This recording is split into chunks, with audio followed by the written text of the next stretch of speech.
Hope you guys hit that subscribe button down below. Hit the like button.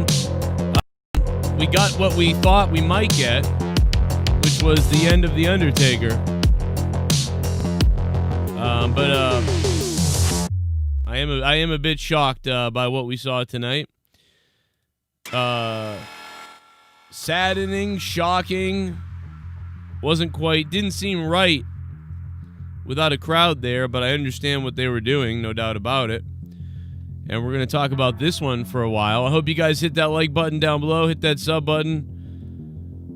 What's good, everybody? Holy hell, what a horrible downer of a night tonight on Survivor Series.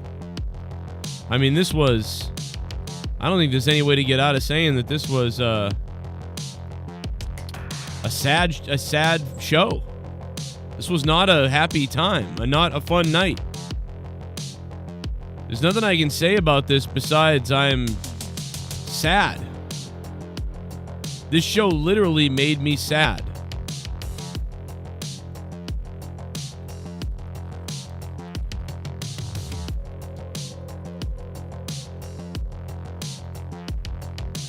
I can't believe this. Quite honestly.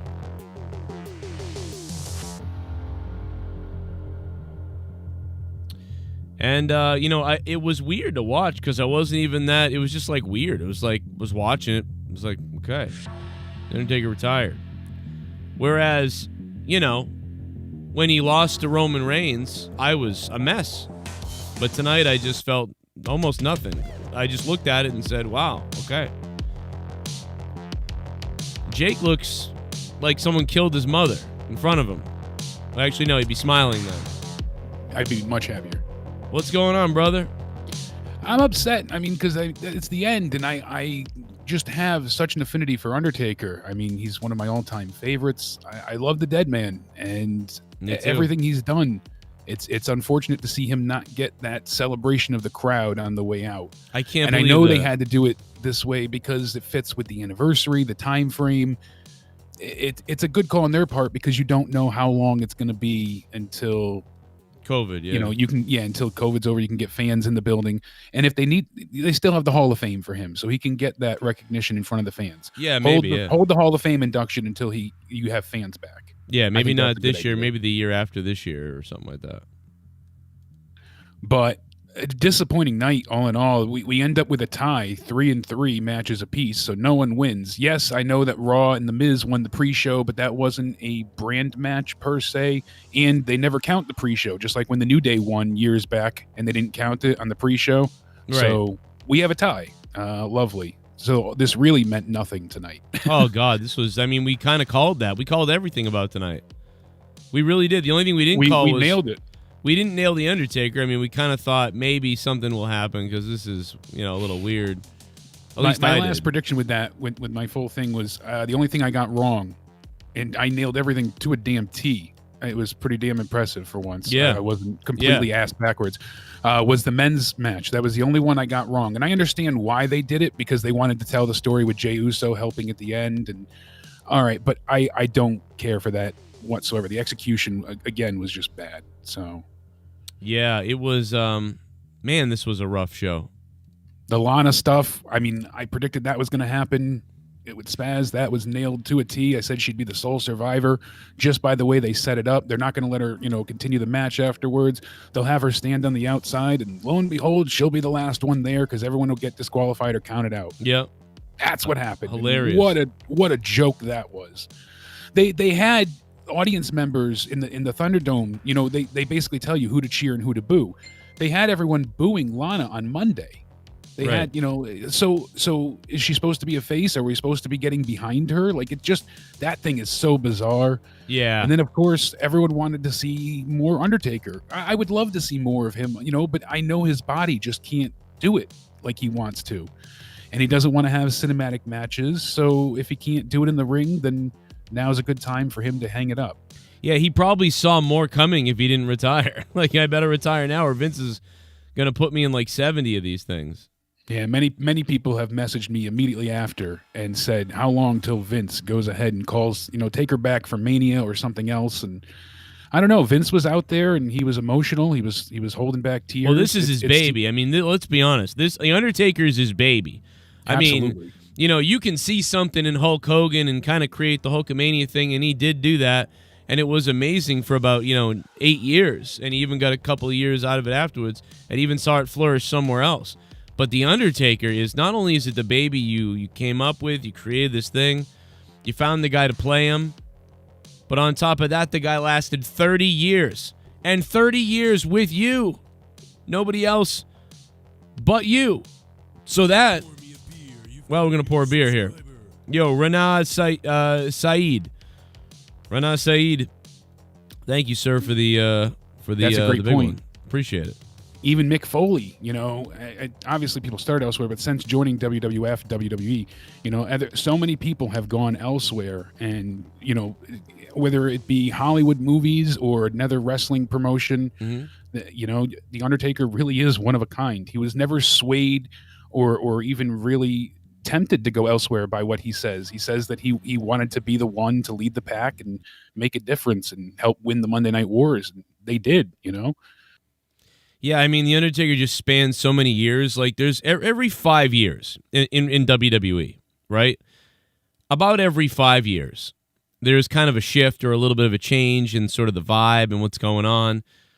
So, Undertaker was there for all 6 of those, if you want to say. And maybe there was a few more if you count some certain years. Yeah, but every transition into a new era or decade or a new type of guard in the locker room, he's been there for. And to see how much of a important and divisive role that he's had, he's been the true locker room leader. He has inspired generations of wrestlers to come still. I mean, that sounds so cliche, but it's the truth. I thought you were saying something else. He's managed to get them all off and keep them coming, Joe. He's the dead man, and you even look at Drew McIntyre and how much influence he had over McIntyre's career when he first got there. And there's so many people that credit Undertaker with getting them what they needed to succeed, and it's astonishing how much of an impact he has on this business. I want to thank everybody who's hitting the sub button down below. As always, we're live after every WWE event, every single Raw, and every single pay-per-view, and we've been doing this since it's like 9 years of this now. Undertaker, are you shocked? So what would you have changed about this? Like, let's say, number one, the Undertaker has to retire tonight in front of nobody and whatever. So let's pretend you agree with, yes, retire tonight in front of nobody. Is there anything about that you would change? On the spot, I mean, everyone wanted to see one more. I know. You wanted that Sting to show up behind him and say, if you're going to go out, you're not going to go out walking away. You're going to go out fighting. Like, that's what the Undertaker would do, and that's what I'm going to do because I'm putting my career on the line. Yeah, especially since he ended Michael's career, and you figure it would be fitting in a way to have Michael's ended Flair's, even though Flair retired 100 times as well, and then Michael's was retired by Taker, so it would have been good to see that person then retire the Undertaker, and it just a bit of synergy and have it follow a sort of a flow. I think that would have been nice and fitting to have one last match be the main event. You could have built a very short, simple story. You liked The Fiend, you wanted to challenge him, the new face of fear, whatever, that could have worked great. Put Bray over, but you're fighting on your way out. We know Taker doesn't mind putting people over. Give me one more, Taker. Give me one more. I'm hard down there, Taker. I'm hard down there, Taker. Give me one more, Taker. Come on. Joe Cronin wants another one, Taker. You big lump of... No, he's really gone. But I cried... Sting should have happened 10 years ago. Yeah, it's true. At least, yeah. But... Or he's gone now. I don't see the Undertaker coming back in a wrestling form. No, this was it. I think Matt the Misfit reminded us that he said after Mania he was done with the Dead Man. Yep. And I think people saying this is kind of cheating that he or he was lying. I don't view it that way. He said he was done with the Dead Man. He hasn't wrestled as the Dead Man since then. Yeah, he'll be Him Mark coming Calloway out to say goodbye. I don't think constitutes as him lying. I think that genuinely he stuck to his word. I also think in order to come out and do all these interviews and behind the scenes things and break kayfabe like he's about to do, I think he felt that they had to rest the character, like the character had to die or go away or retire, so that now he can be Mark Calloway, the guy that played the Undertaker, and not the Undertaker. If that makes any sense. Yeah. No, that makes a great deal of sense. And we're gonna find out more when we're done with our review here, watching the interview with Stone Cold Steve Austin, I'm assuming we're going to find out some bombshells now, because that's just what's going to happen. And by the way, for the first time since 5 months ago, over 1,000 people watching. What's up, everybody? For the first time in 5 months since around when COVID started, we had over 1,000 people in here. So shout out to all the people who showed up. We used to have 1,300 every single Monday until COVID killed everything. But thanks for hitting the like button. Thanks for hitting the sub button. Randy R., thanks for becoming a sub, bro. Shout out to Mickey, who just became a sub, man. Pour him a beer in the chat. Shout out to Big Mama's Undertaker, who also subscribed. What's up, Big Mama's Undertaker? I can only imagine what kind of a pussy you have down there, Big Mama's Undertaker. Probably a giant bush with ants coming out of it. And thanks to Millhouse and to Antonio Alejandro, buenos noches, who became a $25 producer on the Patreon. Thank you, sir. You are now the 330th patron of the Joe Cronin Show, and you're at the $25 producer mark. Cheers to you, you son of a bitch. And here's another one. They're just popping in right now. Sean Oliver, thank you, sir, for subbing to the channel, man. Wonder if it's that Sean Oliver. Remember, the real Sean Oliver? We love him. Pour a beer, man. Pour a cerveza for him. Crazy stuff. We're going to be talking about The Undertaker retiring all night. We're going to be sharing the Discord link. If you guys want to pop in tonight via Discord and talk about it, we'll be here for you. Also Skype tonight as well. Colonel Stutters.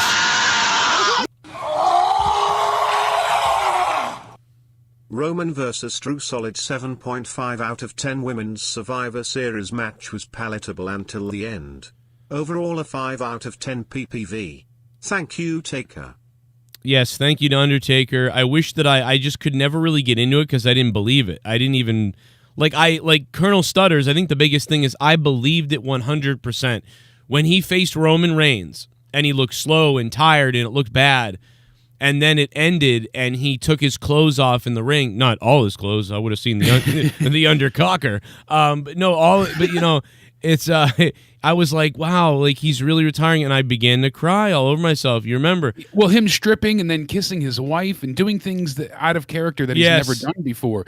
Like we said, he left all of the symbolic things of the Undertaker, the hat, the gloves, in the ring, in the ring, walked away and was lowered into the stage. It felt finite. It felt like, all right, this is it. It's done.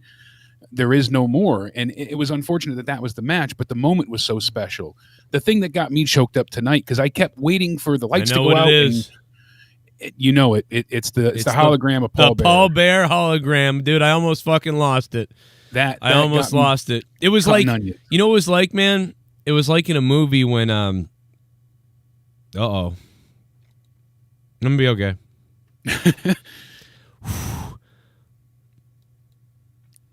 All right, I'm going to be okay. I'm having PTSD.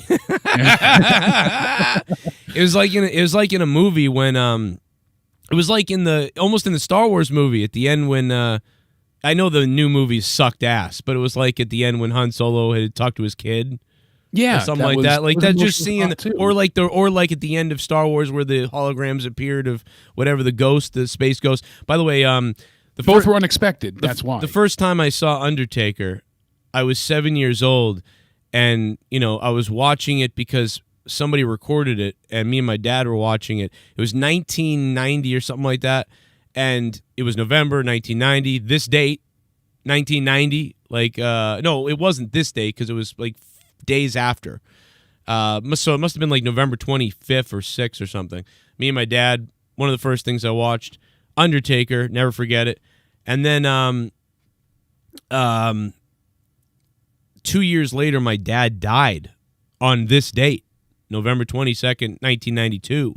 And I remember my dad being like, "Damn, look, this guy's a scary guy. This guy means business." I can hear my dad saying, "This guy means business. This guy's a scary guy. Look at this guy, Danny." I can hear my dad's voice. And so, I always thought of The Undertaker a lot for all those years. So definitely means a lot. And, I always talk about, it's not like I talk about Shawn Michaels being my favorite wrestler and other things like that, but The Undertaker just means so much to everybody. So there's so much shit we've seen with him. So yeah, the Paul Bearer thing, and I'll never forget Paul Bearer because I think I had tuned out of wrestling a little bit after that. I didn't watch for a little while. And one of the first things I remember when I turned wrestling back on was seeing Paul Bearer with The Undertaker on like a Saturday morning or something like that, and seeing this crazy-looking, creepy guy with The Undertaker. And I remember hating The Undertaker when Ric Flair cheated with the chair and Hulk Hogan lost the title, and I found out that Hogan lost the belt. I remember just being like, what the hell? Hulk Hogan lost the championship? But I didn't really see it in real time. Anyway, it's crazy. Just all these memories. Undertaker. So you wouldn't have really done anything different tonight, though? I mean, if he had to retire the way he did? Yeah, I mean, I would have liked to have seen him, like you said, have a match. You know, they could have set up something. Sting wouldn't have worked probably because he's not in the shape either. You need, if someone's in the Undertaker's position, needs to be working with somebody a little more agile or younger. I think Bray would have worked well in that. They could have done something not super quick, but that would have serviced the fans. I think it would have told a decent story that could have been fun. Where did the legends go? They all disappeared. They were just out there to see themselves paraded around. They should have been around the ring. I know they wanted to have the pyro for his entrance and all that. Maybe they could have had them stand off to the side. But the one thing I will give them credit for, which didn't come across on TV well, and I'm really disappointed that it didn't look great. But the electric noises, that was a Tesla coil they had set up on both sides. That was real lightning. Yeah, and the lightning was playing his theme music. Yeah, that was pretty sick. I mean, like. So at first I said, well, this sounds weird. Then I said, oh, they're doing like some kind of 8-bit. And then I was looking and I'm like, wait a second, is it real? Are they really doing this? And so, yeah, that was actually really impressive. And I think we'll appreciate it more when you watch it a second time. But yeah, now that you know that, cool. Because I've seen a Tesla coil, demonstration in testicle person before. At least two, but two gigantic testicles. Yeah, those Tesla coils are incredibly dangerous, but so cool to witness. Yeah. I mean, it's creating lightning in front of you. So had they had a live crowd, I don't even know if they could do that. But Boston with a live crowd there, Science Museum in Boston always had that. You could sit right next to it. They did the Metallica. Yeah. They probably did it in your area then too. Like they did the Metallica one, the Pink Floyd one, and they had like a lightning storm party with the music. It was crazy. Yeah, we had it was like a space theme type thing, but it was really cool, and like I said, it just was, it didn't come across that great, unfortunately for them. It looked a little odd. And at first I'm like, oh, they're playing kind of an 8-bit sound, so they're going to play all the different themes of The Undertaker. Then I realized, oh shit, that's a Tesla coil, that they're actually making that. So remember, guys, if you're outside the U.S., Skype is Danny Deadly, DANNY DEADLY. The Discord link should be down below if you want to call. And, of course, if you want to donate, the Super Chats work. As always, big Super Chats, have fun with those. We'll respond to everybody tonight. And the donation link is down below for Streamlabs if you want to do that. There's so much to talk about. Really, we're just really scratching the surface of this part, or at least right now. I think the good part is this is just as much to talk about. Wow, that Undertaker belt looks cool. And as much as the rest of the show, because the rest of the show is such trash, it won't take long to really break the whole thing down. Super chat. Super chat. Fake audience. Fake audience sound was cringe. Wow, Nessa G. What's up, Nessa? Nessa. Not a fan of the fake audience sounds. It would have been better to have nothing and just be silent. No, I thought, oh, I got to turn that down. Let me just go ahead and turn down the Skype real quick. I thought the audience sounds were sometimes decent, and other times I thought there was only a couple times where it was like, ugh. But what are you gonna do? Because silence is very strange too, and I think that I honestly believe what they did tonight, production wise, was the lesser of the two evils. It was a little cringe at time, but I honestly don't know really if we're gonna get much better depending on what you did. Real quick, 954 is on the phone. What's up? Joe, if SmackDown had Lars Sullivan, do you think he would have squashed everyone on Raw? Wait, if the team SmackDown had Lars Sullivan? Why would they not add him in the team? Well, because they were just going to lose anyway. I mean, we said this like weeks ago that because somebody was like, oh, why are they facing Retribution and stuff like that? And it was like, well, they're going to make it look like they can't win. They're going to lose, and it's like, wow, these guys can't get it together. And obviously the story is going to be that, oh, my God, they got it together and they won in the end. Like, it's so dumb. And that's exactly why they didn't have Lars on the team. Series. Yeah, and that's why they all won. Now, I don't know why they wanted to put all those guys over that way. I don't even... How does SmackDown not win one time out of the whole Survivor Series? Because Vince hates these people. Oh, you mean tonight? I mean, listen, this was a joke. For like 5 years, SmackDown has not won. Vince hates SmackDown or something. Like, I mean, he just does. He's in charge. I thought of they Raw. won in 2016. NXT won the other year, so I mean, there's that. I thought in 2016 they won with Dean Ambrose or something. I could They swear. probably did. I thought it was like the first year that they were live. The question is, it doesn't matter. That's the thing. Who cares? Who really cares? Who won? And so Joe, it was originally rumored that Lars Sullivan was being held off of TV because of the U.S. presidential election results and some comments that were made. Oh my God! Possibly it could be stemming from his old message board post, but that's not the case. They haven't featured him in 2 weeks because they got nothing to do with him, and they didn't want him part of the Survivor Series team because they were going to lose. Yeah, keep him safe and off the team. Listen, Survivor Series is every single Survivor Series, almost. Is just one big fucking troll. I fucking hate the Survivor Series, dude. Just go down the goddamn list. The fucking gobbledygooker, or whatever the hell. The gobbledygooker, the fucking, the weird Thanksgiving themes that they do in the celebration of eating shit. The screw job, the Montreal screw job. Fucking, what the hell else? Deadly Games, which was fun, but it was really, that was a screw job. The Montreal screw job. I mean, dude, the Survivor Series, they might as well call it troll piece of shit pay-per-view. I think the best one is probably the Elimination Chamber with HBK coming back and winning the title. That was what, 2002? Yeah, and I always forget that is Survivor Series. I always think that is Elimination Chamber for some reason. Yeah, because I think that was the first Elimination Chamber. I swear to God, dude. I think it was. It might be. It might be. It's one of the first three. If it's not the first, it might be. I'm also a little retarded, so I mean, my facts I'm a little suck, retarded. Listen, Corey Graves and Michael Cole can't figure out what WrestleMania. What happened at? I thought that was funny. That was great because you're like, I WrestleMania 13. Oh no, it's 50. Like they just kept trying to correct themselves, and they're all over the place. He was thinking they were worse than me. I mean, I guess to Cole's credit, he wasn't there. I mean, and Corey Graves was like 8. So I mean, I don't know. But have it in front of you if you're going to say it, or at least someone that can fact check it. They tried. They probably did get fact checked, obviously at the end, but yeah, they tried to do their best. It was close. Yeah, I mean, I get it. It just looks a little bit of the bubbly. That's it. Want some bubbly? Look at this stuff. Give me that bubbly, baby. Oh, a little bit of the bubbly. What do you guys think? The Undertaker. Nothing accomplished tonight. No storylines advanced. No cliffhangers. Sad ending. Old WWE would have made the Undertaker retirement a part of a storyline. Honestly, what is even the point of the Survivor Series? Every year we say that. It's to survive. Why? I don't know. Robbie Hyde, even when I was a kid, the Survivor Series only works if you're a stupid kid. It's always felt that way.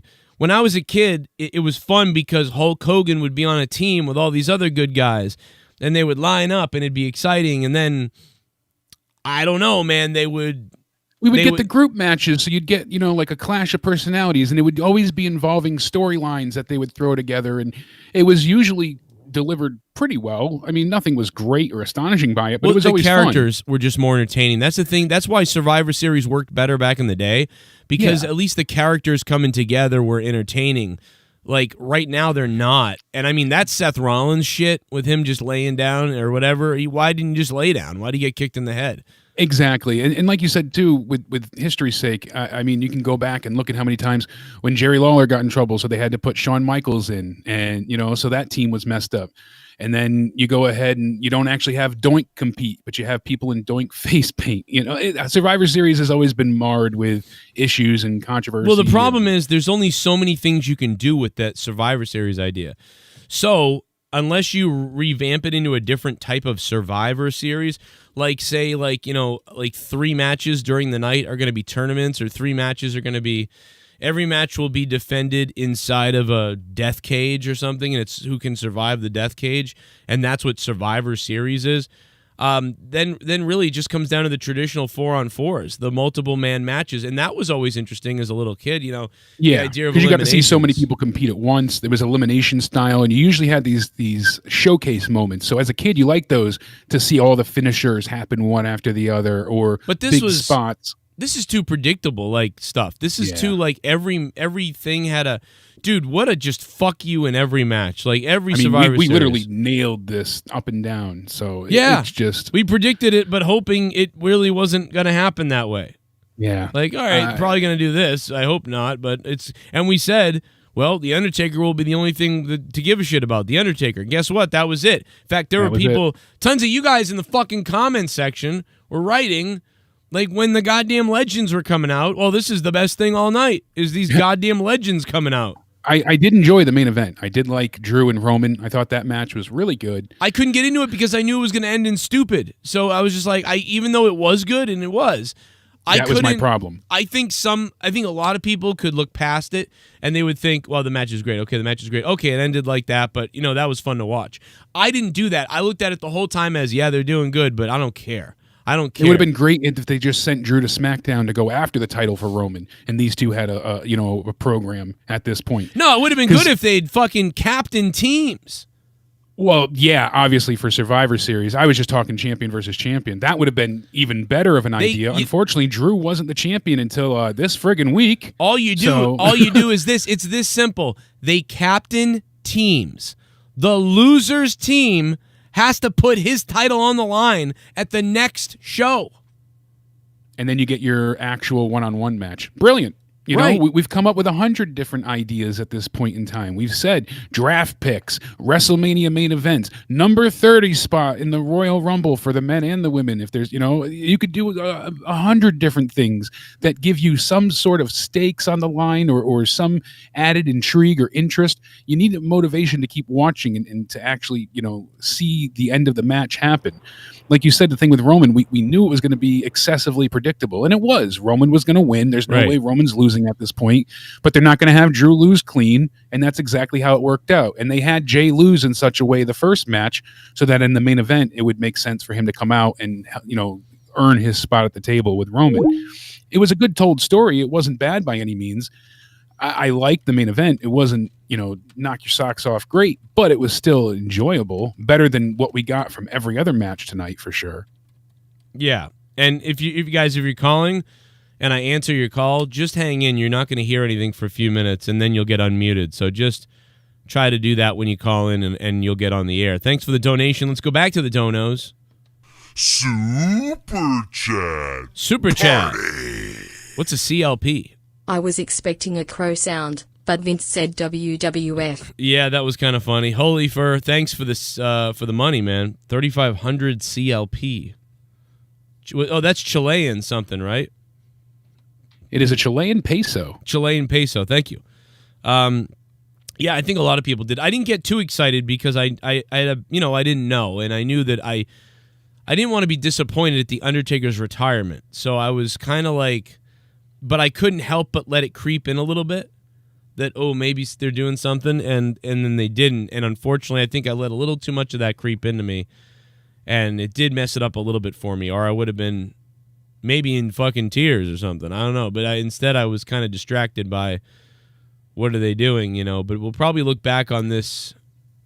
Yeah, I don't know. I get what you're saying. I was constantly waiting for the other shoe to drop. Like, all right, who's coming out to attack? Is Retribution coming? I was waiting for them to do something. It was really either the stupid. Fiend or Sting to me. It was probably Fiend is what I was thinking. That seemed the most likely, but WWE often screw themselves with these things. Good God, so. why is my Skype ringing all the time?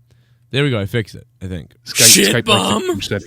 What can I say about this show that hasn't already been said about Afghanistan? Bombed out and depleted.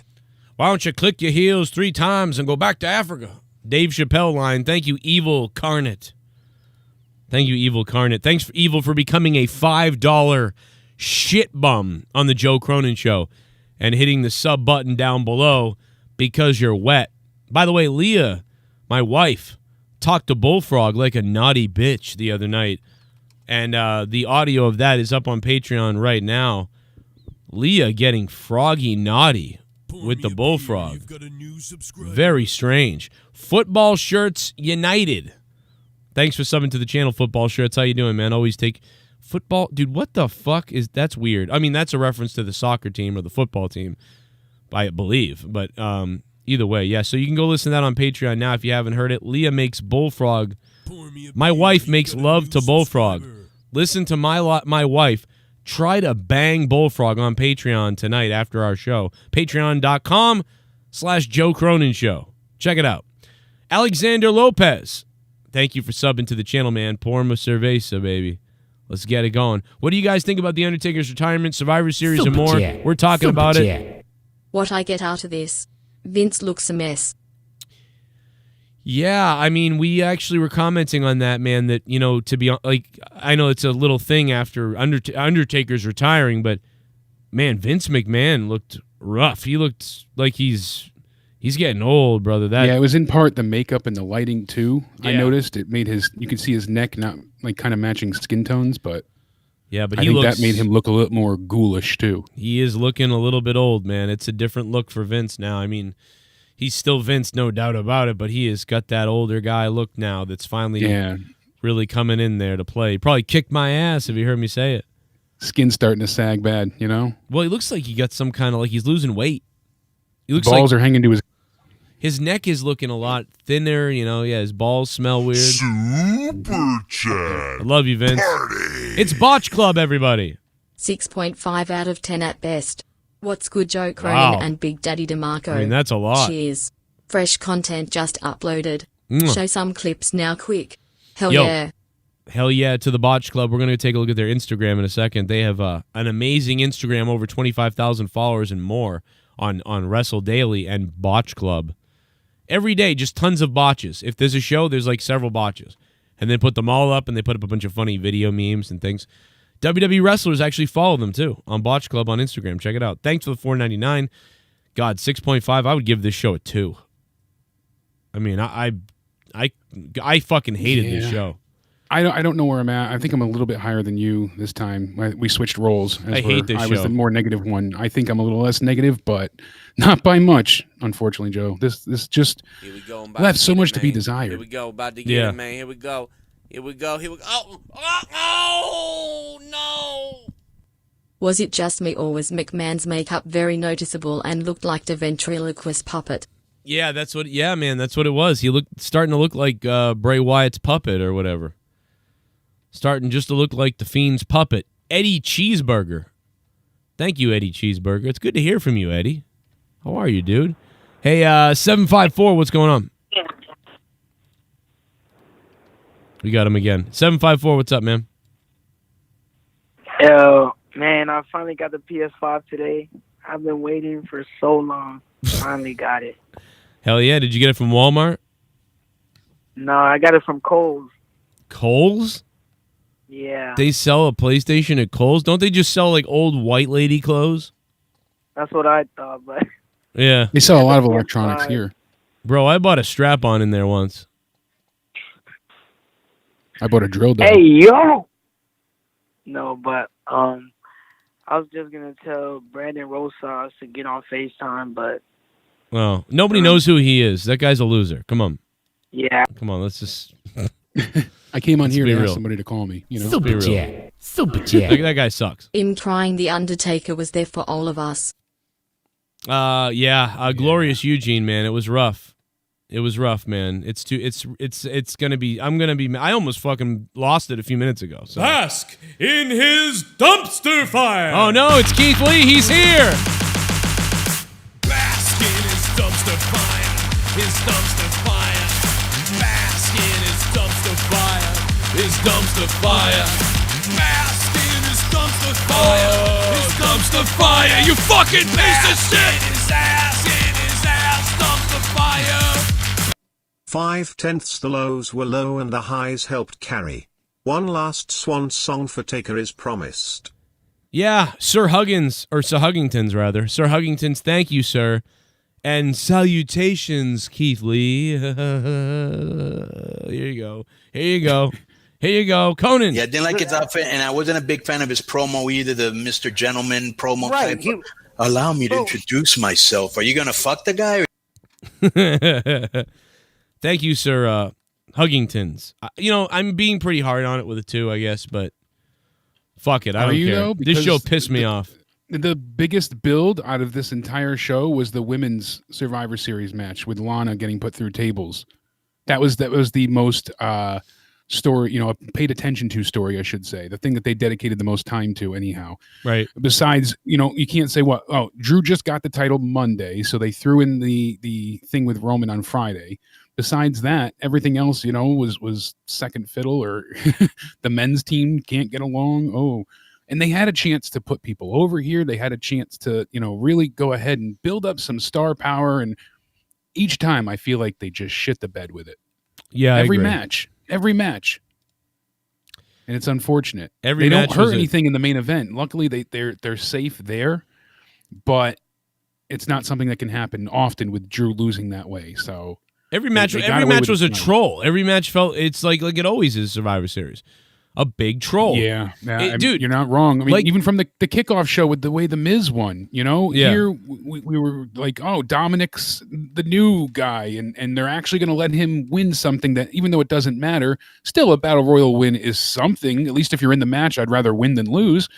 So he throws, Gable, the second to last man, over, and we think he won. And then, oh, look at that. The Miz isn't actually eliminated.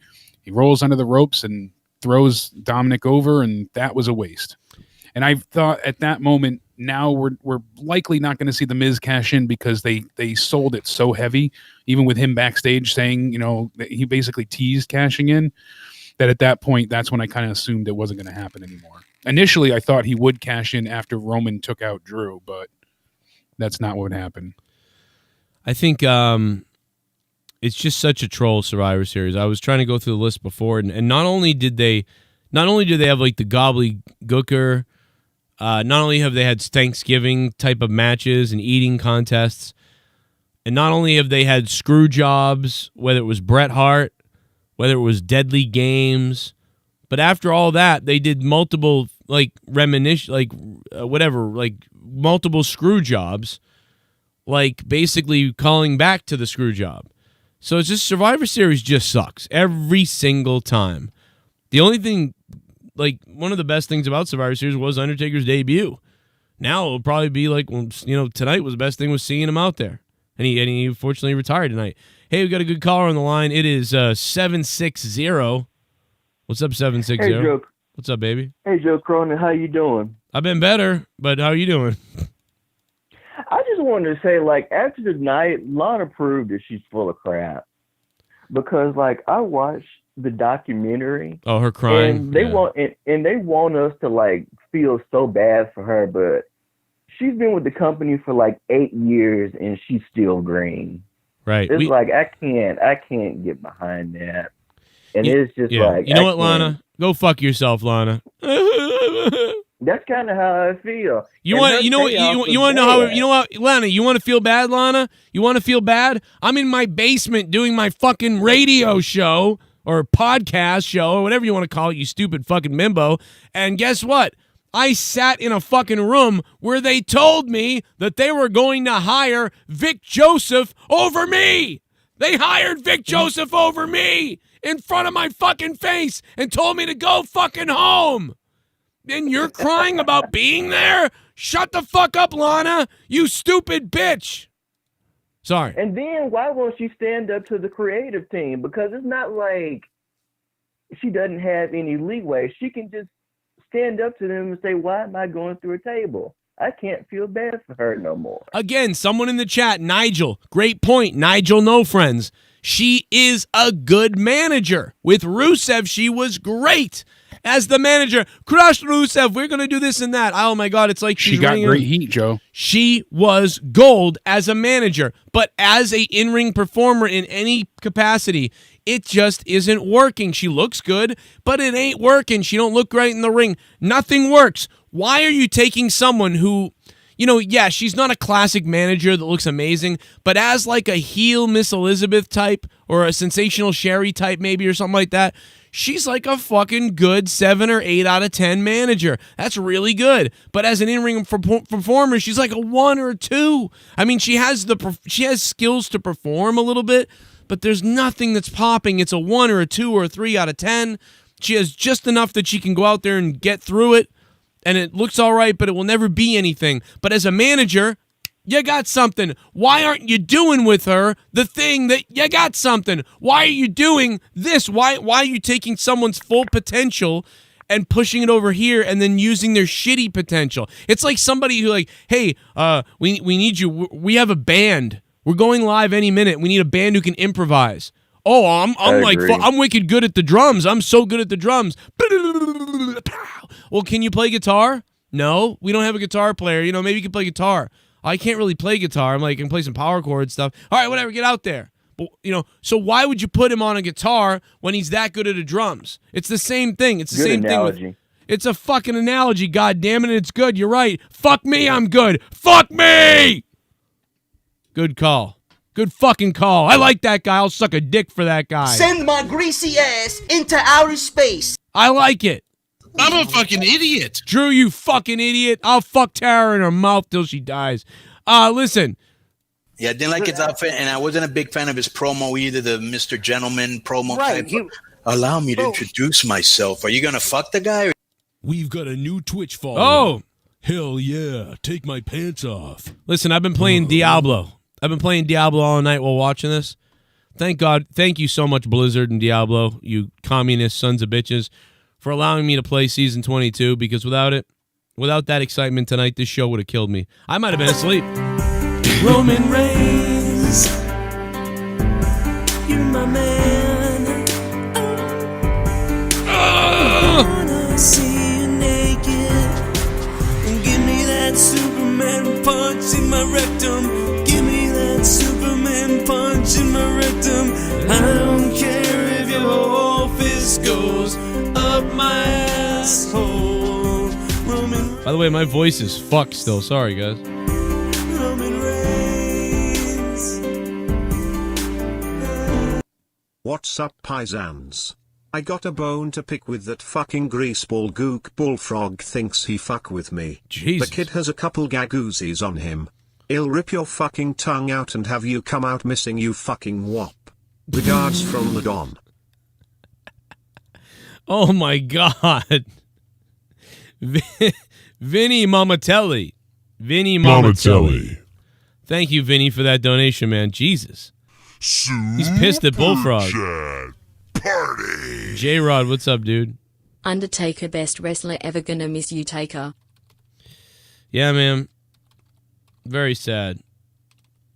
Very sad, man, to see Undertaker gone. I mean, in the way that they did it and everything, I'm shocked.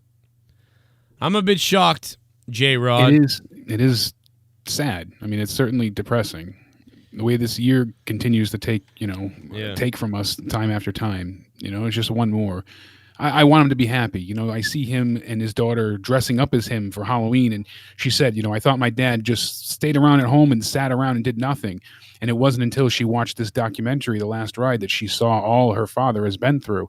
I thought that was really cool that now, I don't want to see him sacrifice time that he could be spending with his child. He's done it for 30 years in the sense of what if he kills himself in the ring? What if his body gets seriously injured? I don't want to see him miss out on a future with his kid because we want one more match. Yeah, you don't want that to happen. Elizabeth Harrison, thanks for subbing to the channel, Elizabeth.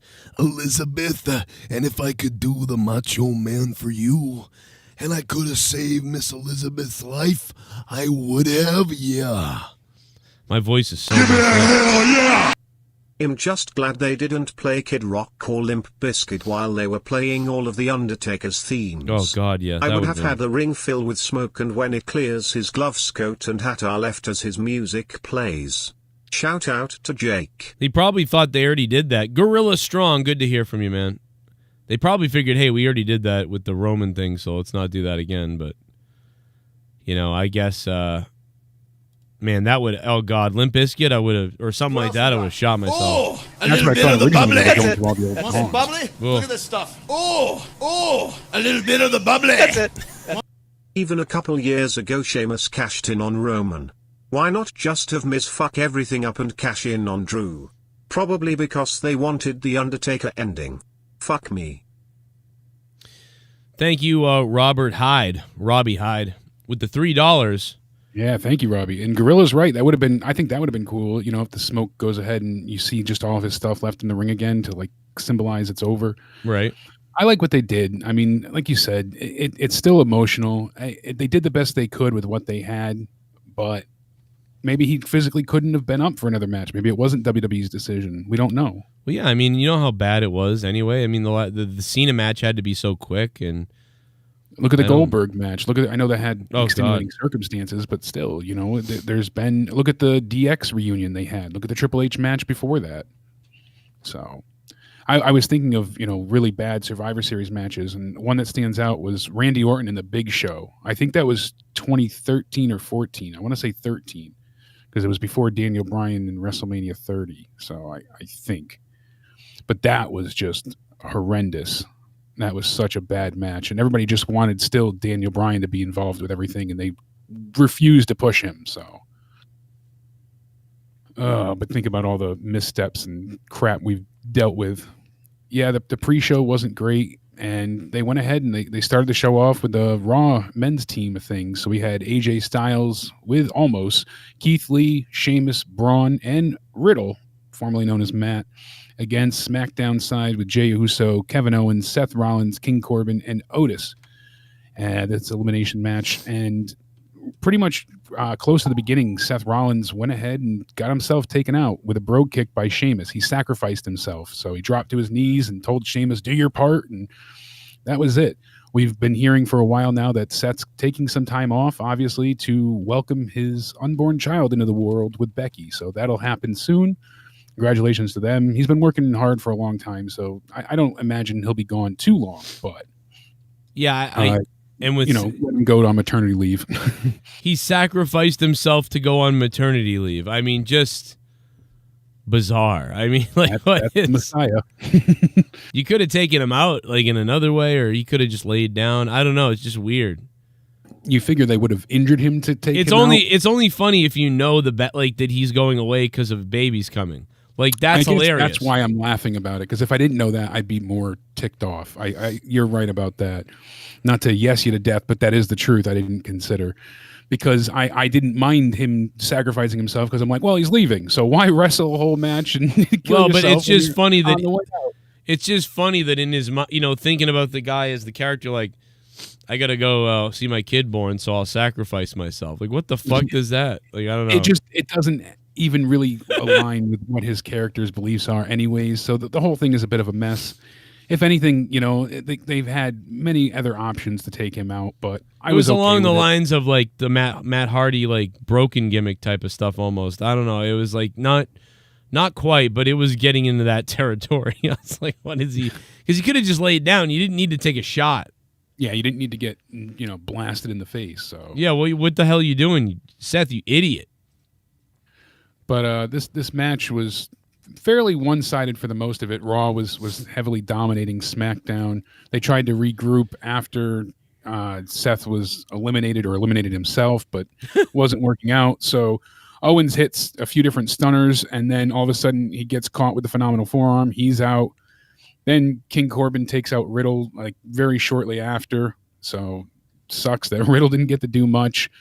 Then Otis had a few, you know, moments of showing off his power. You know, he picked up Strowman and slammed him down. That was pretty cool. He went for the Caterpillar, got that. And then all of a sudden, Strowman grabs Otis, slams him and pins him. He's gone. And now it's down to Jay, and he's the only one left. So we got Uso, and it's 1-on-5. And I'm like, here we go, Soul Survivor. Jay is going to put on a clinic here, even if it comes down to just like him and Keith Lee. We're going to get some awesome wrestling. They're going to make Jay. Nope, Jay's done. He got spirit bombed and pinned. That's it. What the fuck? They've been trying to build Jay for a while now. And like I said, I do get what they were trying to do later on by saying you lost, but they could have had him lose still, but not lose a clean sweep 5-1. They could have had him, you know, come back, take out at least 3 people on the Raw side, and then go ahead and get eliminated, make him look good in the process. After 2 consecutive losses, huge losses to Roman Reigns, his stock has plummeted. He really could have used an exemplary moment here to shine, and they didn't give him an iota of a chance. Just remember that none of the matches mattered worth a shit anyway. Every time it's not I know. But they still could have showcased him and his abilities, to, you know, and then Roman could still be pissed that you lost. But now he's pissed that he lost and you look like shit. Yeah. They could have. You got beat 5-0. You know, really, that's terrible. They could have minimized the shrapnel or whatever. Yes. Yeah. You know, lessen the bleed. And what sucks is that the Uso brothers, especially, what is it, Jay? Jay has been, man, at this point, don't you want to just, it's too bad that there's two of them because they both have similar potential, but I feel like Jay Uso at this point, it's like, man, this guy could be like a singles competitor in the mid card, like in a, you know, having ladder matches with people and shit. Like, I don't know, like, it's just too bad. Like, I want, you know. He did really well in both main event matches with Roman. I mean, those were more story-based matches, but still, those were some of my favorites this year. Yeah. So. And Bobby Lashley just fucking eviscerates Sami Zayn, who... Yeah, I did say out of nowhere that we heard it would be a squash, and that's what we got out of that. That was the, third match of the night? Yeah. Yep.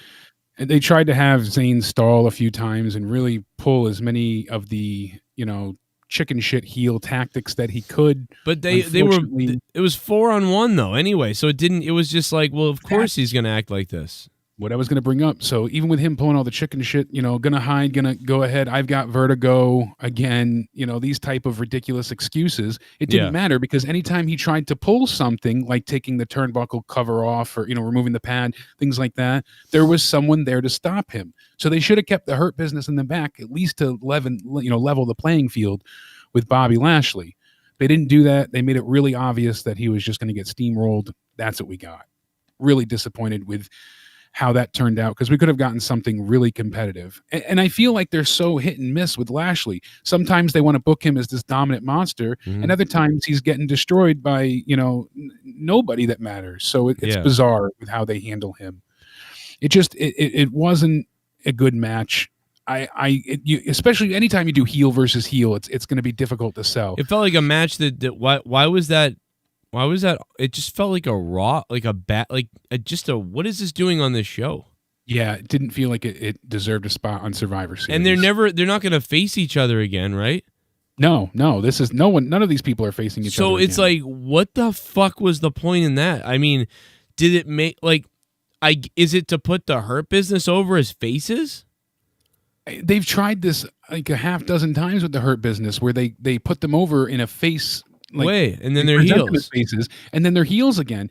That's why I said you had a heel versus heel match, and then they didn't have Bobby Lashley or Sammy work in a face capacity, like we saw in AEW when the Inner Circle, you know, was having that match, and you know we saw Sammy Guevara go ahead and really act like a face, even though he was the heel. He was building up to the crowd, things like that. You know what they should have done? You can act facious as a heel. So you know what they should have done is just had them all beat up Zayn in the back and have him like bleeding.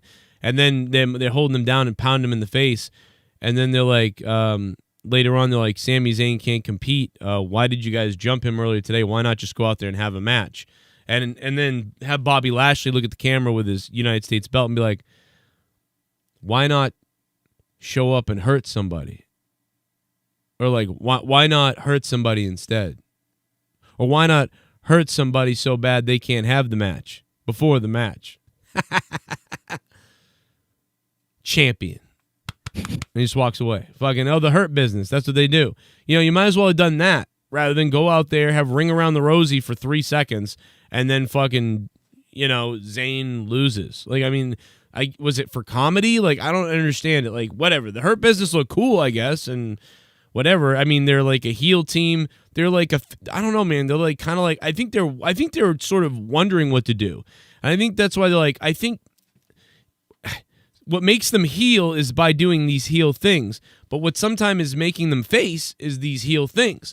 So maybe they thought, like, listen, just keep walking the gray line with them and kind of have the reverse effect. It's just not working, but that might be what they're thinking. I mean, Zayn is the Intercontinental Champion. Bobby is the U.S. Champion. Those are the mid-card belts that equal each other, kind of. So I guess that's really the only reason is just these two guys have the belts and it's Night of Champions, I guess. I don't know. But, you know, it was just, what?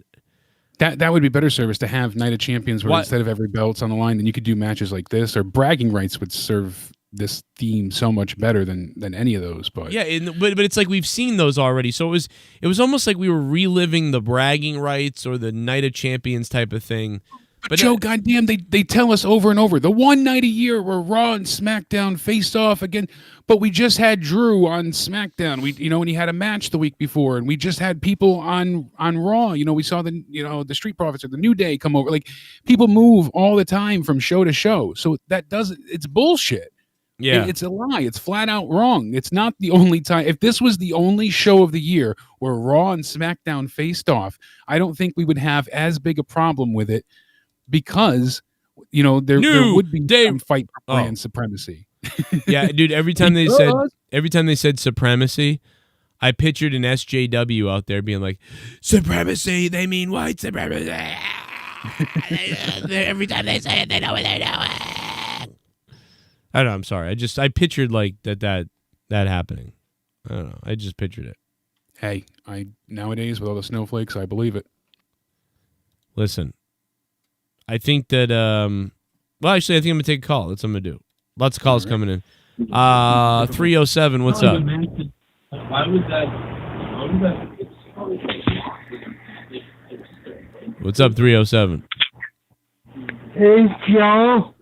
Baby Michael, what's up, dude? I've been trying to play with your head, Bob. You'll never get hard.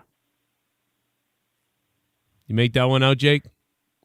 Ladies and gentlemen, I'm telling you, man, Michael is here. Listen, are you happy about The Undertaker retiring, Michael? No. No. Did you want to have another match? You can't eat too hard, but I really like to see Sandita and Bella. Yeah, I mean, really didn't like the pick a Bill Zero shit. It was but shit. Only good thing was the hunting. Well, listen, I think I don't know what they could have done, but it was just weird with no audience for The Undertaker, you know? Yeah, and the recorded cheers were He said hi to you, Jake. Jake says hi, Michael, but because of the phone system, you actually can't hear Jake. But I mean, you can't hear him, but he said hi to you. And by the way, say hi to your mother. Say hi to your mother for us, Michael. Hey, Joe. Yeah. Why won't you play with me on Xbox? Oh, on Xbox? You want to play on Xbox? I got your... Hi, Joe. It's Sherry, Michael's mom. How are you? What's up? He wants to play on Xbox? Is that what he's saying? Yeah, he's got some teams on the Xbox with games because we got him the headset and stuff, and he wants to play with you, so he wants to know how to do it. Oh, write down. It's easy because my gamer tag is easy. It's Halo Spectrum. I got that. I got that. Okay, Halo Spectrum. Yeah, send me an invite. Say it's Michael. I'll know it's you. Probably get 90 trolls of people saying it's you. But yeah, just message me or email me your gamer tag. JoeCronenShow@yahoo.com. Are you sad about The Undertaker, Joe? I was like, I was pretty sad, but like I wasn't like it hasn't hit me fully. It almost did earlier when I saw Paul Bearer and Jake brought that up. But I could see Jake. It was affecting Jake. This guy was in like almost tears when he clicked on.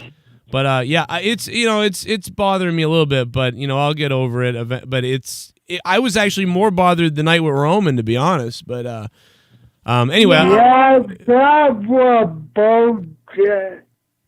I thought he was gonna retire that night. Right. Well, it's nice. I'm glad that he can finally maybe settle down. And now, Mark Calloway can tell the stories of The Undertaker, and we'll get all that. And it's very interesting. And it's like seeing a character come full circle. They get so sore doing it for all those years. I thought wrestling was Mcneil through his embraces, 10 years old. Yeah. And they hurt, and they gotta quit. They can't go on forever, I told him. Oh, yeah. You think it may come back as a million back? The American Bash? Yeah, I don't know. Are they wait a minute, are they bringing back the American Bash? Is that what you're asking? Million on the hunting and Mark Cowboy. Mark Cowboy?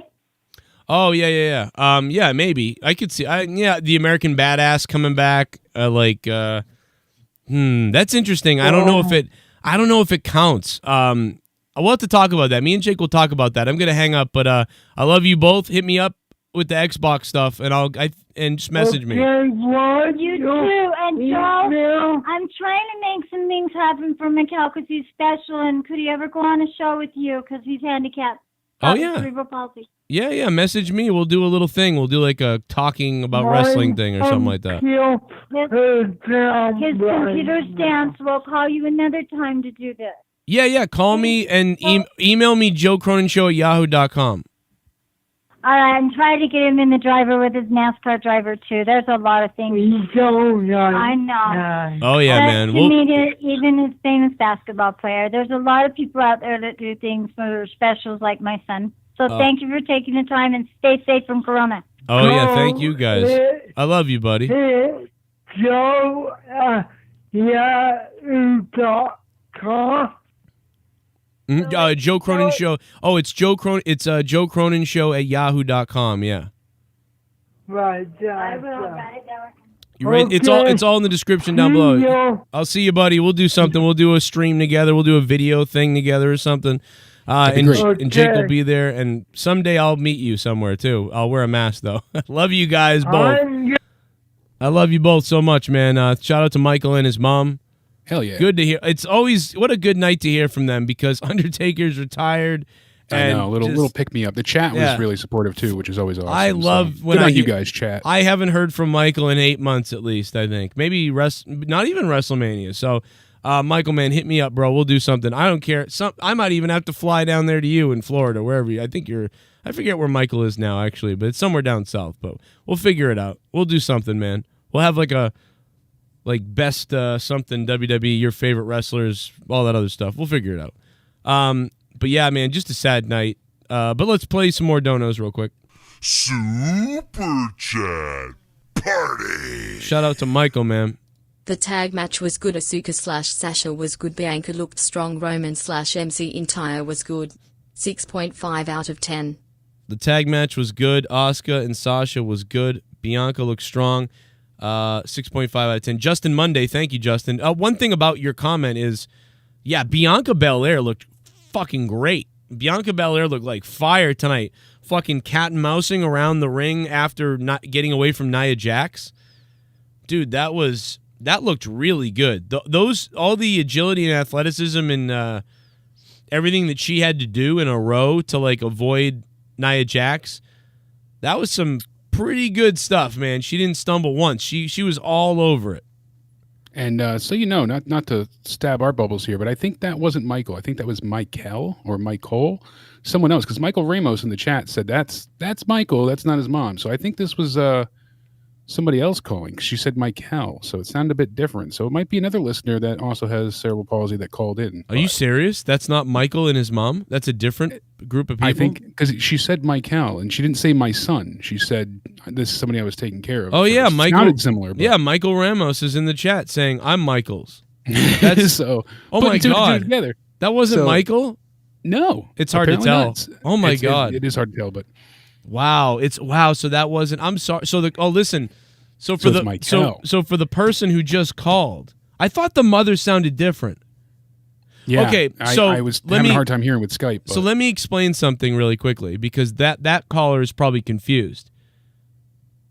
So we have a caller whose name is Michael, and him and his mom always call the show every once in a while.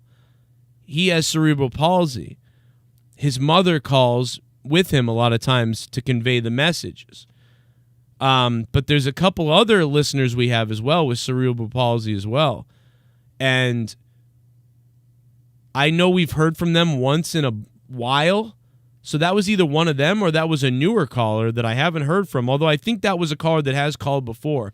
But it's been a while, and it wasn't that Michael and his mom. That was a different person. Okay. Yeah. So totally threw me off, and it might be Michael or it might be Michael. Like yeah, it sounded it's a very different. similar, but she didn't say my son, so that's why. That is hilarious. What a coincidence! But hey, still great to hear from them. But you know what though? I do remember that they actually did call before, and we got them wrong that time too. And they were like, "No, that's not that one. I'm a different person." But when you have cerebral palsy, sometimes it's hard for someone like me to distinguish sometimes between the voices unless we talk a lot. Like then it's like, "Oh, I know who this is." And the mothers do sound a little bit similar. They're not the same though. And I thought something was wrong. Very similar though. Wow, I went right to the conclusion. So I apologize for mixing the two of you up. But hey, you're not alone. Chat and I were right there with you. So till I saw Michael pop up. two great mothers helping their sons on the calls when they have to. So I really appreciate that from the both of them. And why not take a second to shout out and talk about how all the people with cerebral palsy, you know what I mean, in different versions of it and different type of palsies and nerve issues and stuff like that.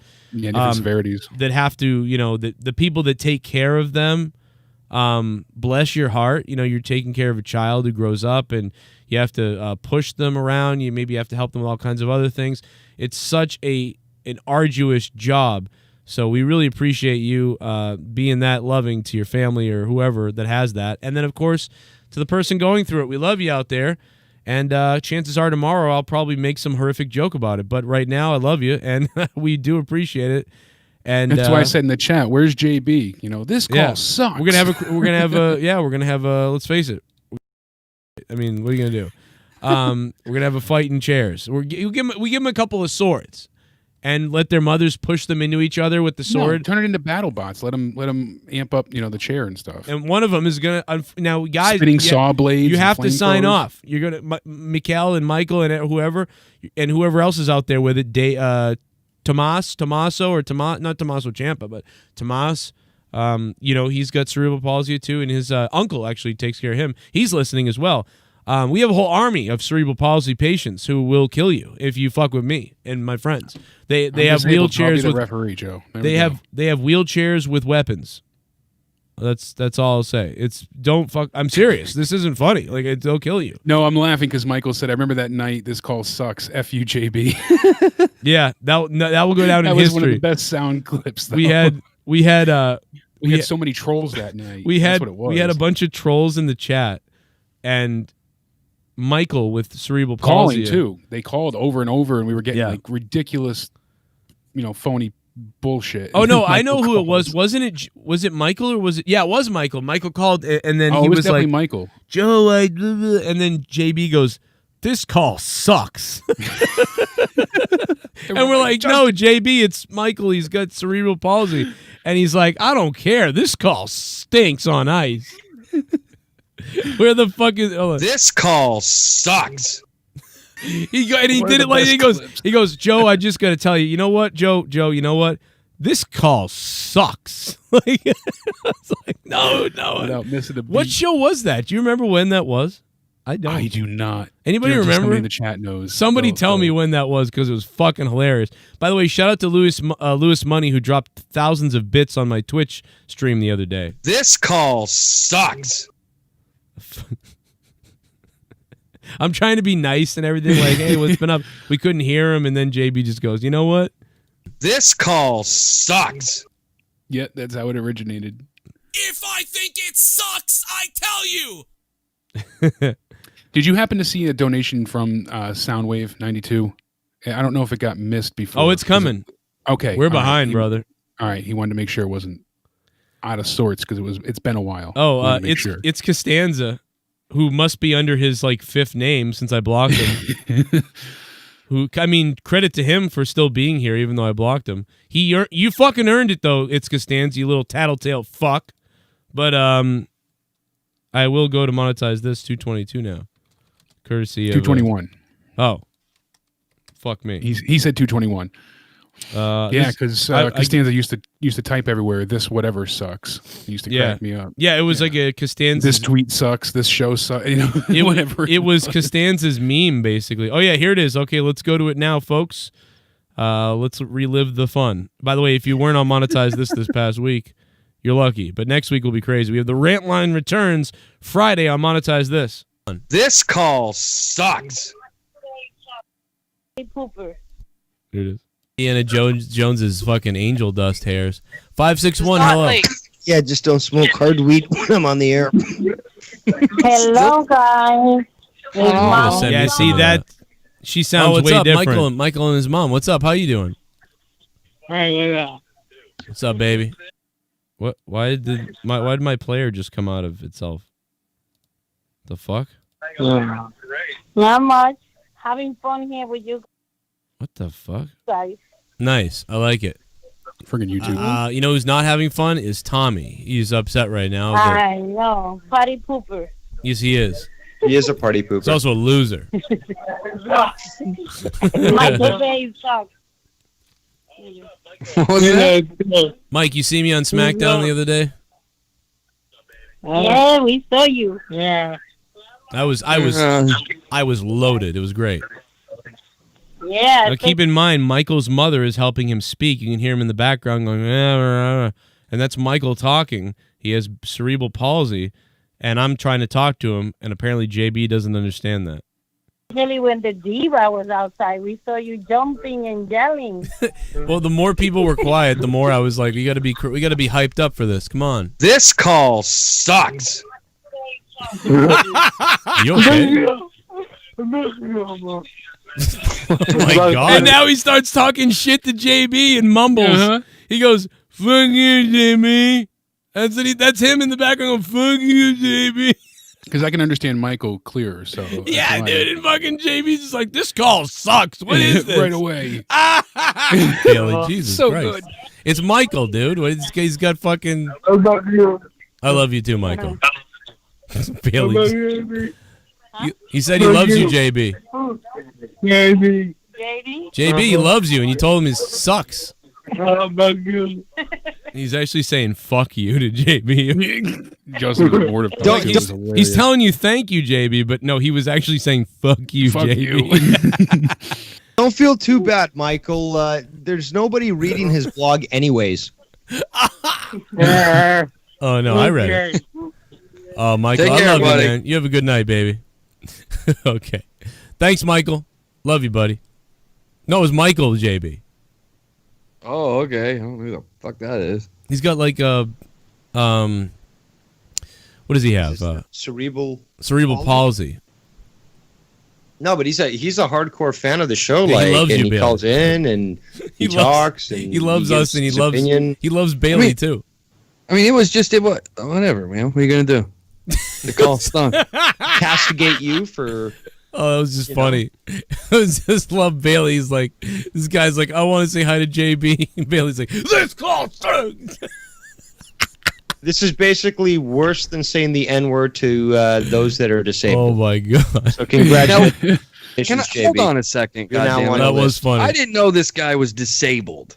I just thought it was a terrible phone call and a terrible reception, which it was. Yeah. Which means you're now a terrible person. Right. It was just funny. It was like fucking right hilarious. there. That's my right. Oh, I love that. yeah. That's one of my favorite parts. Right. You're a terrible person. The poor guy. The poor guy. I mean, Bailey had no idea. This call sucks. No clue. Fucking hilarious. That's like this call sucks. I was thankful that the Street Profits won the tag team match that they had against the New Day. I couldn't have given a shit, but they had a good promo before the match. Well, here's the thing. Yes, they had an excellent promo. They were hyped. I give credit to the Street Profits for that. Here's the thing. I was irate. So pissed. I don't know why. It's not like I'm a huge fan of the New Day or anything, but the fact that Big E was out there with them pissed me off to oblivion. The hell was that about? It's just so frustrating. You guys had this huge, farewell to the New Day thing that happened, and you had to send them off. Then you had your last match and all that. I thought it was done and over with. So, and then as soon as the match is going to start, he's not even there with them. He's gone. It was just to promote Gears of War 5 with them being the DLC add-ons there. I was so friggin' pissed about that. It's ridiculous. It was stupid. I didn't care about the match. The right team won, I guess, because they got to build up this new team. And yeah, because New Day could lose, a dozen matches in a row, and I really don't think it's going to hurt them. As where the Street Profits, they're so still in their infancy. This is still their early years in WWE, so they have a lot to prove. Going over the New Day here is big for them. It wasn't a great match by any means. We've seen much better matches from the New Day, and I think from the Street Profits as well. But it was enjoyable. It wasn't like it was an insultingly bad match, but with no stakes on the line, with nothing, like it's hard to get fully invested. I'm still happy the Street Profits won. If they lost, it wouldn't have been the biggest deal either. But we got to see what happens going on past this.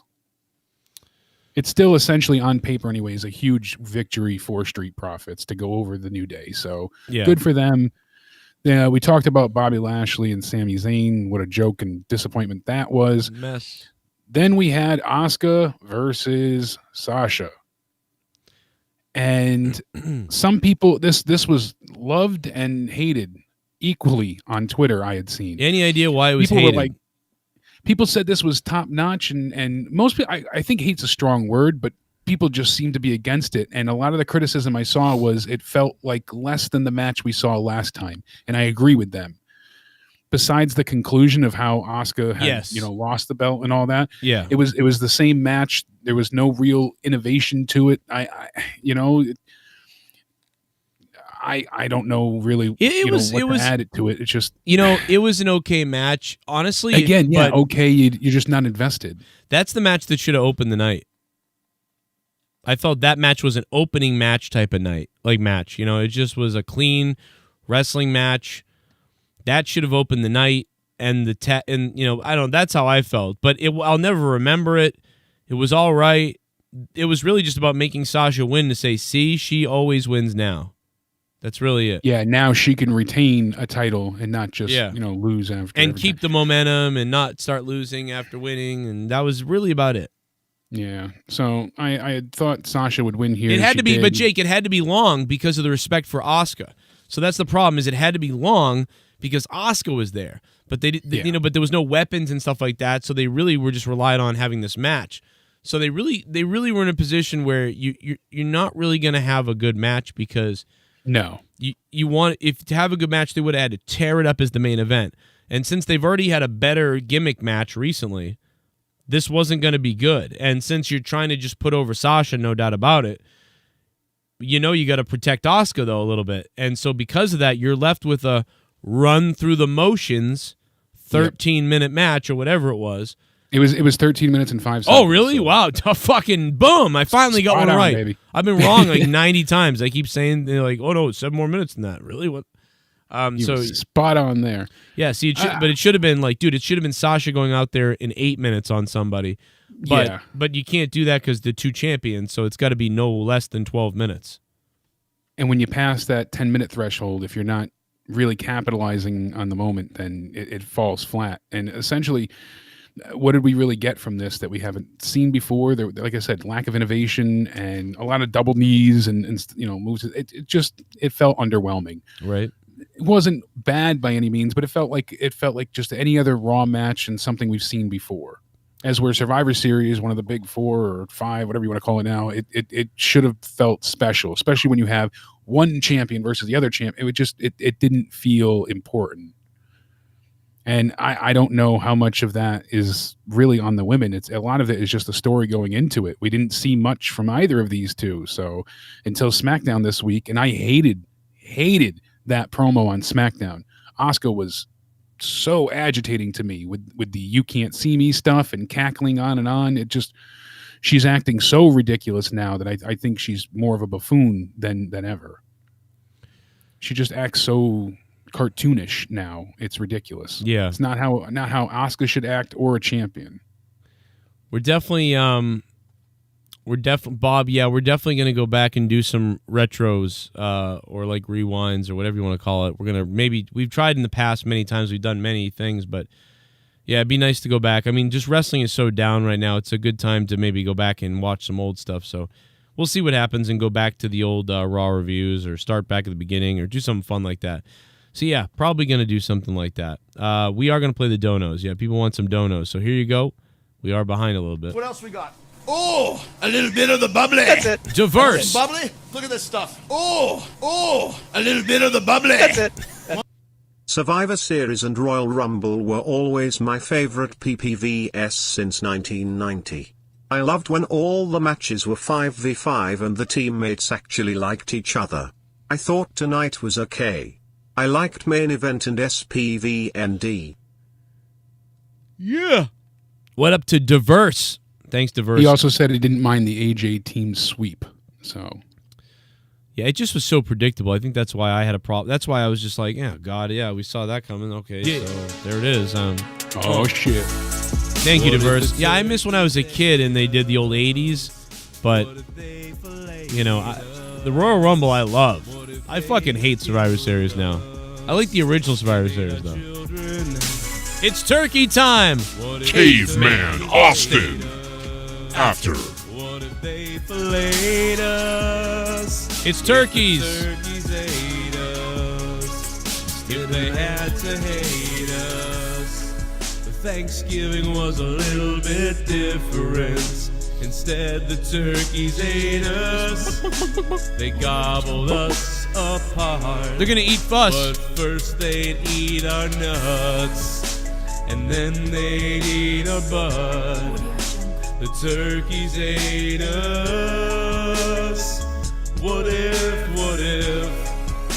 the turkeys ate us?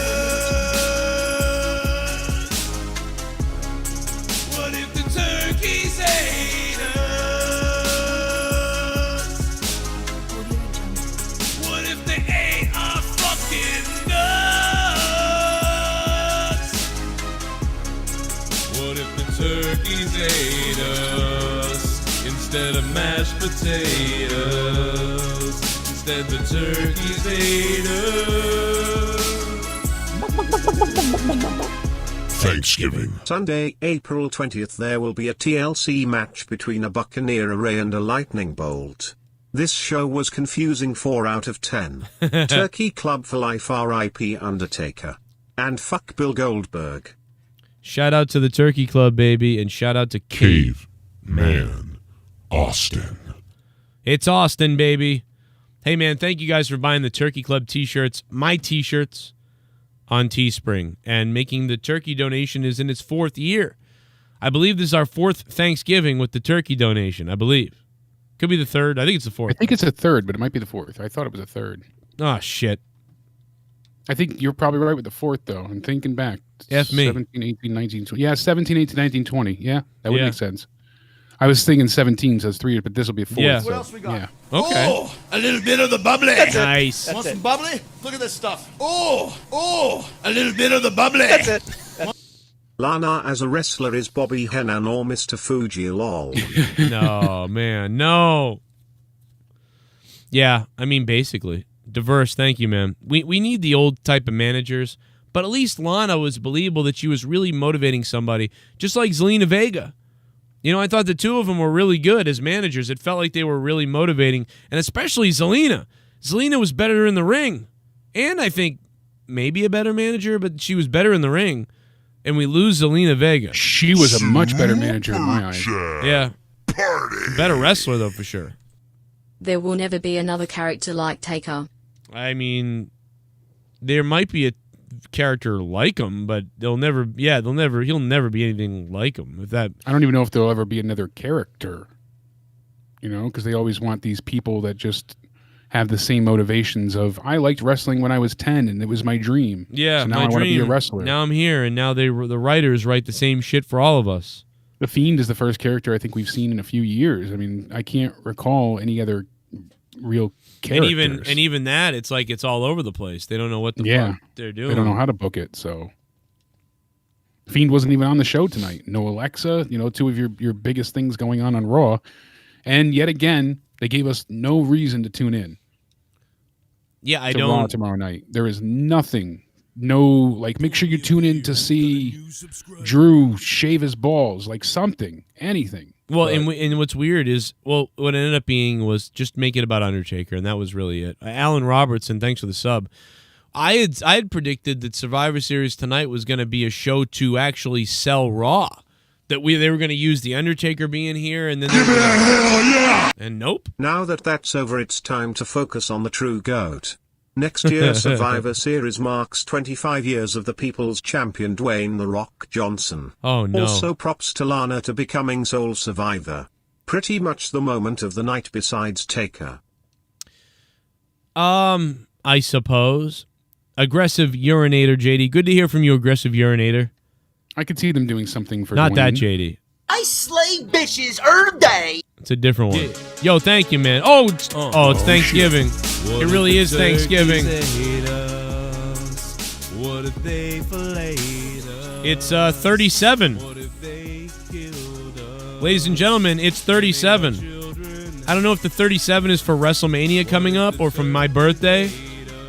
But either way, 37 is donating. If the turkeys ate us, Everybody, show me them turkeys. to hate us. Well, Thanksgiving was a little bit different. Instead, the turkeys ate us. They gobbled us apart. But first they would eat our nuts. And then they'd eat our butts. Our nuts, our stuff. I'm gonna come inside of the muff. What if what if the turkeys ate us? Make it rain. Make it rain. What if the turkeys ate us? Yes! Yes! Fucking yeah! What if they ate our fucking nuts? What if the turkeys ate us instead of mashed potatoes? Instead the turkeys ate us.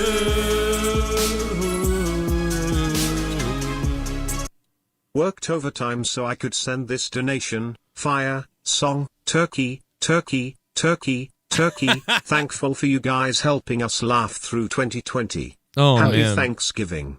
I'll be singing this song while I'm cleaning the turkey. Wow. What a sweet donation, man. I mean, wow, man. You fucking worked overtime to drop that dono. Crazy. That is, very thank you to you. Thank you, man, for doing that. I can't even fathom it, man. Thank you so much for dropping your money. That is insane. Happy Thanksgiving to you as well. And thank you for tuning in. Eat a turkey's ass for Jake. Hit that like button. We're almost at the gold for tonight, too. I can't fucking believe that. That's crazy. Yeah. Thank you, man. 37. Appreciate that, man. 37 overtime hours is what it is. Thanks, yeah, man. Probably. It's Bad Omen. It's gotta be Kane. My name is Kane and I'm donating.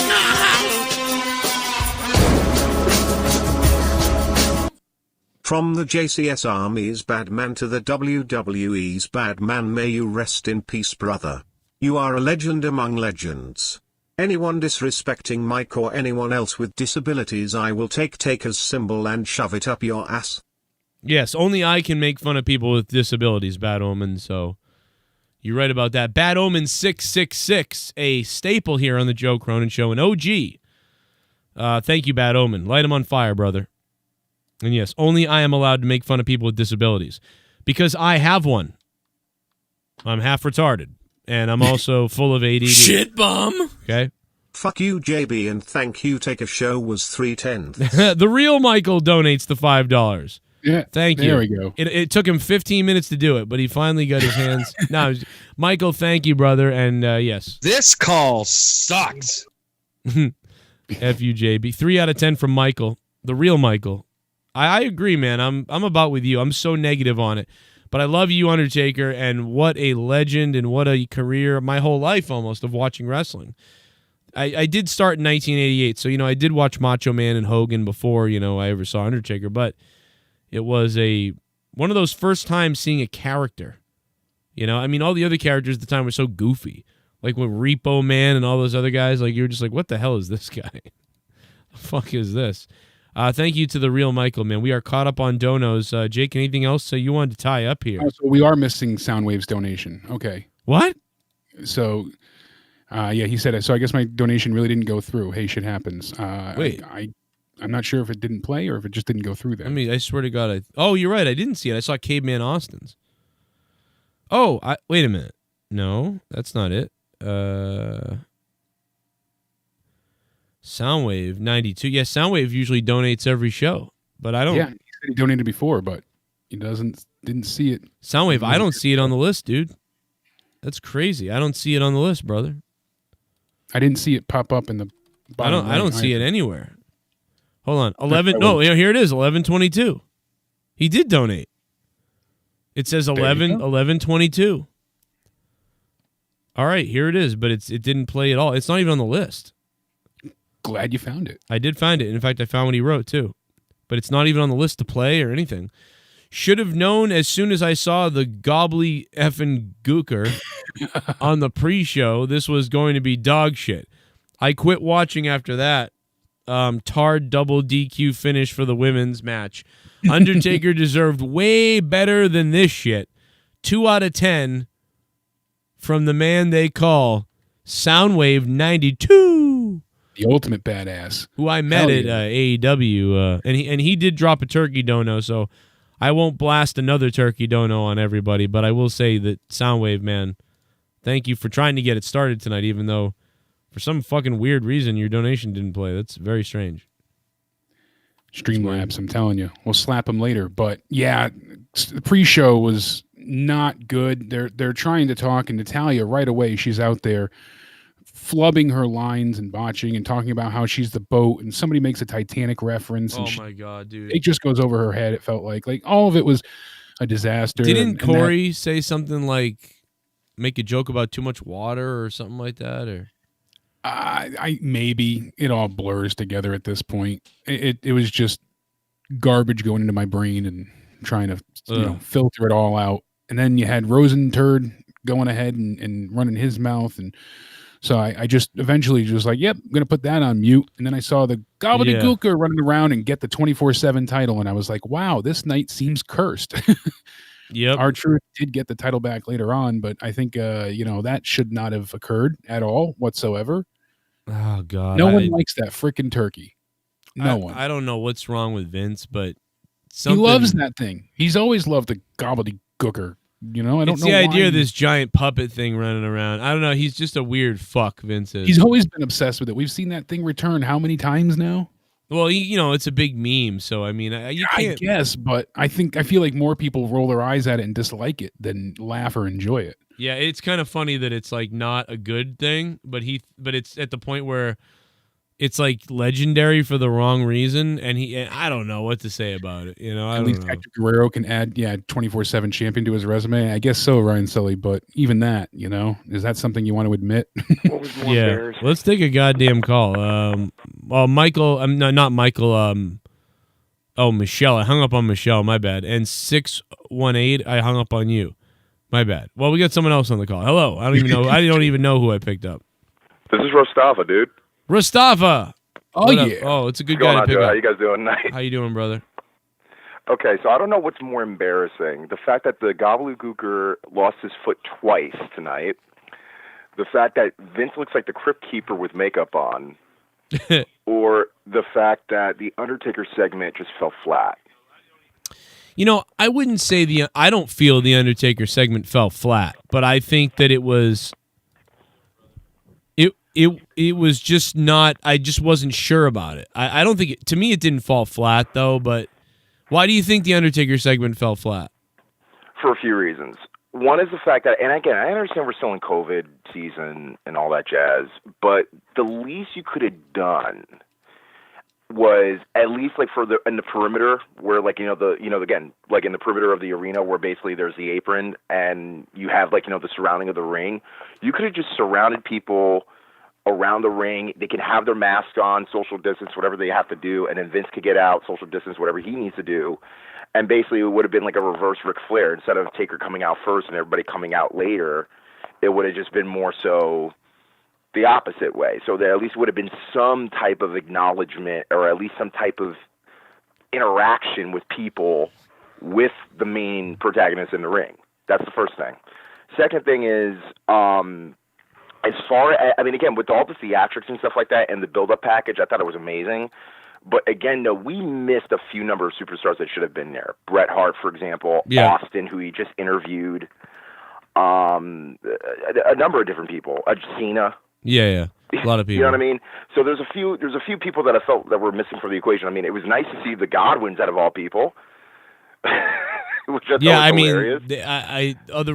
They were kind of awkwardly, weirdly thrown in there. I don't even understand what was going on with any. You know, you might as well not had anybody come out. Had him just come out and be really quiet and be like, "It's only fitting that I would arrive to the WWE, you know, in front of a capacity crowd, and I would leave, you know, in a silence of death or something, you know, like fucking something like that, you know, where you're referencing that you came in with the arena filled and you're going out as the only one in the arena, you know, that type of thing. It would have been like, oh, but yeah, and I think Jake would even agree with me that, again, I think the crowd feeding, like, you know, through, like, you know, the whatever the system that they have there where they have, like, the fake crowd noise, it felt so flat for me. You know what made it better for me was that I knew that those were chants from a real show. You know what I mean? Like, I know that they took chants from a real show. In the Thunderdome. And you're right. I know they were trying to get people, because they had the mic option enabled, so they were trying to get some of the live cheers. But so, like, to me, it's like, listen, I know those were really people, you know, those were really people chanting for him. So, but I know what you're saying. Denny's Ortiz, thanks for subbing to the channel. It was unfortunate, like everything else with COVID, and it's like, that's, you know, the way he goes out is that, but there's a, you know, like you said, we'll have the Hall of Fame still, I think. I mean, you brought it up earlier, Joe. I mean, you brought it up earlier how you mentioned with your dad and, like, how, like, you know, it was sentimental for you. I mean, for me, I started watching wrestling in, like, 99, 2000, right? Right. And I was just reflecting on, like, all the moments that, because again, I more or less got them during, like, American Badass period. Oh, right? okay, yeah. You know, I mean, the beginning of that, which, in my opinion, especially if you're a newbie, that was, like, a great way to start, because then you got to look back at what he did already, and he was already there for 10 years, plus he wrestled already prior. So combined, he wrestled from, like, 86, or learned how to wrestle from 86 to about now, so it's really been about 34 years he's been in the business.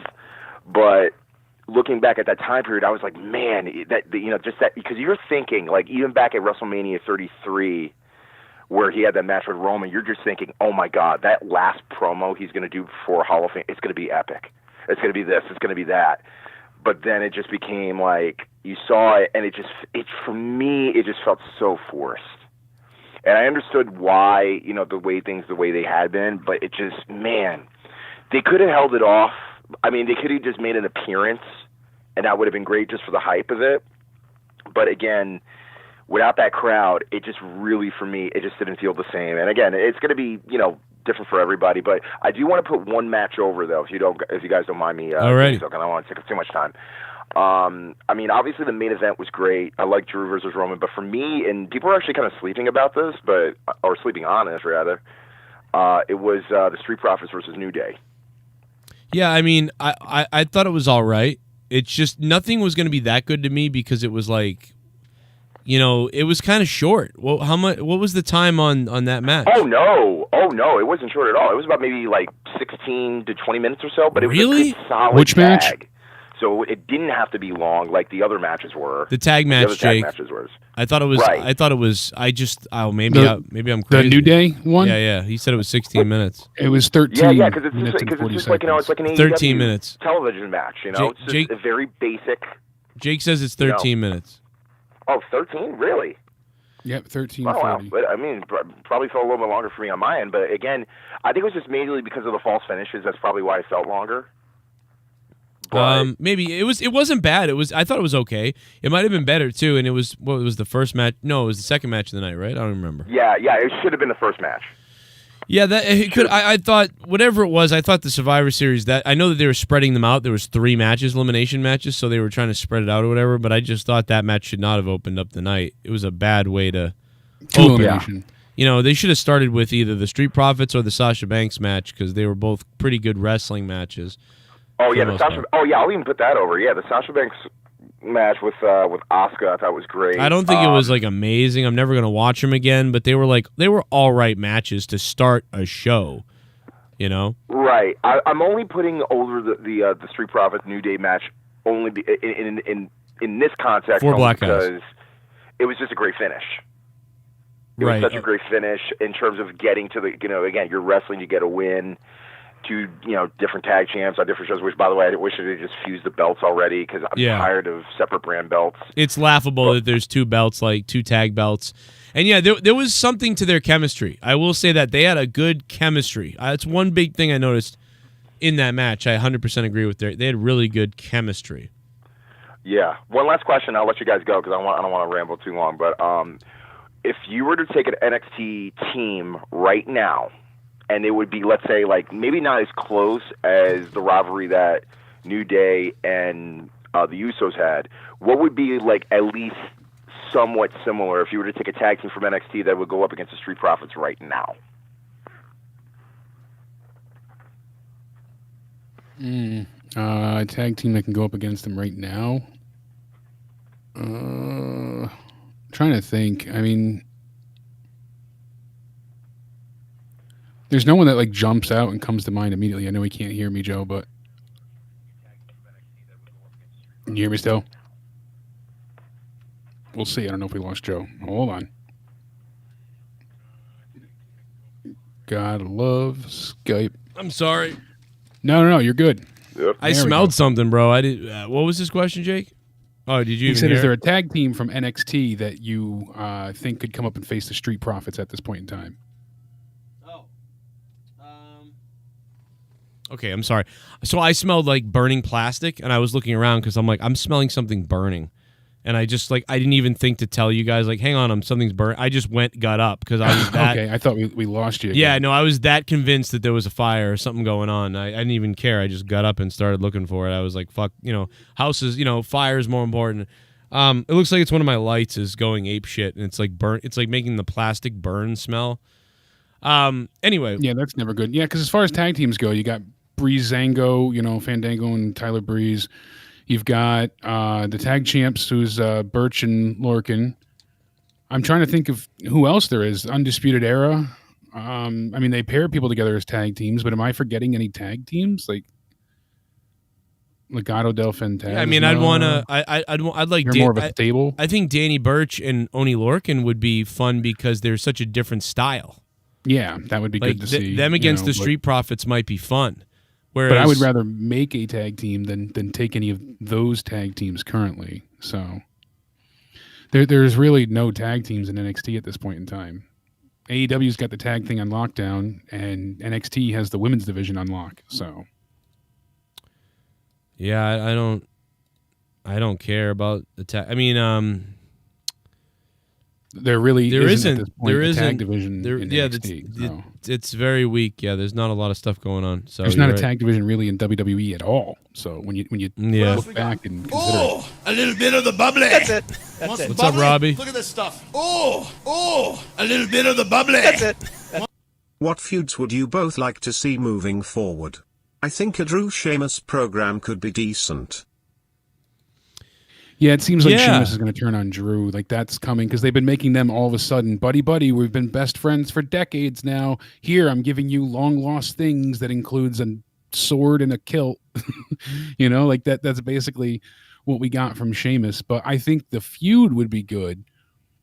We'd get some decent matches out of it, especially short term. Get through TLC before you get to the Rumble to have like a 1 month feud. I think that'd be good. As far as the Roman thing, it looks like he's going against Daniel Bryan, and I'm okay with that. That's going to be good. Yeah, I think Roman and Daniel is going to be friggin' fire, right?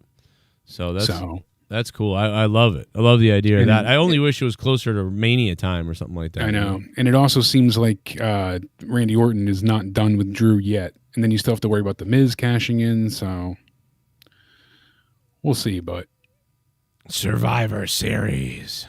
Then we didn't discuss really the Raw women's match. I mean, we talked about the end of it, but what is there really to talk about? I mean, we had Bianca Belair. This ain't Spaz Phoenix. Morgan. Yeah. No, I'm just kidding. Bailey, no, go ahead. Bailey, Natalia, and then against Nia, Shayna, Lana, Lacey, and Peyton. Peyton looks like Sasha Banks. I thought a few times my mind tricked me that I thought I was watching Sasha Banks. It looked just like the red ring attire that Sasha wears, and her hair color looked like Sasha's. So Vince wanted to make another Sasha, it seems. Right off the bat, though, Peyton Royce, about 10 minutes in, eliminates Bayley, and I was pretty surprised. That was a big move for her. And then Natalya, 2 minutes after, takes out Peyton Royce. So not really a huge, event there. Natalya then gets taken out by Lacey Evans, and they kind of keep going from there. Ruby Riott takes out Baszler, Ruby Riott is eliminated by Shayna Baszler.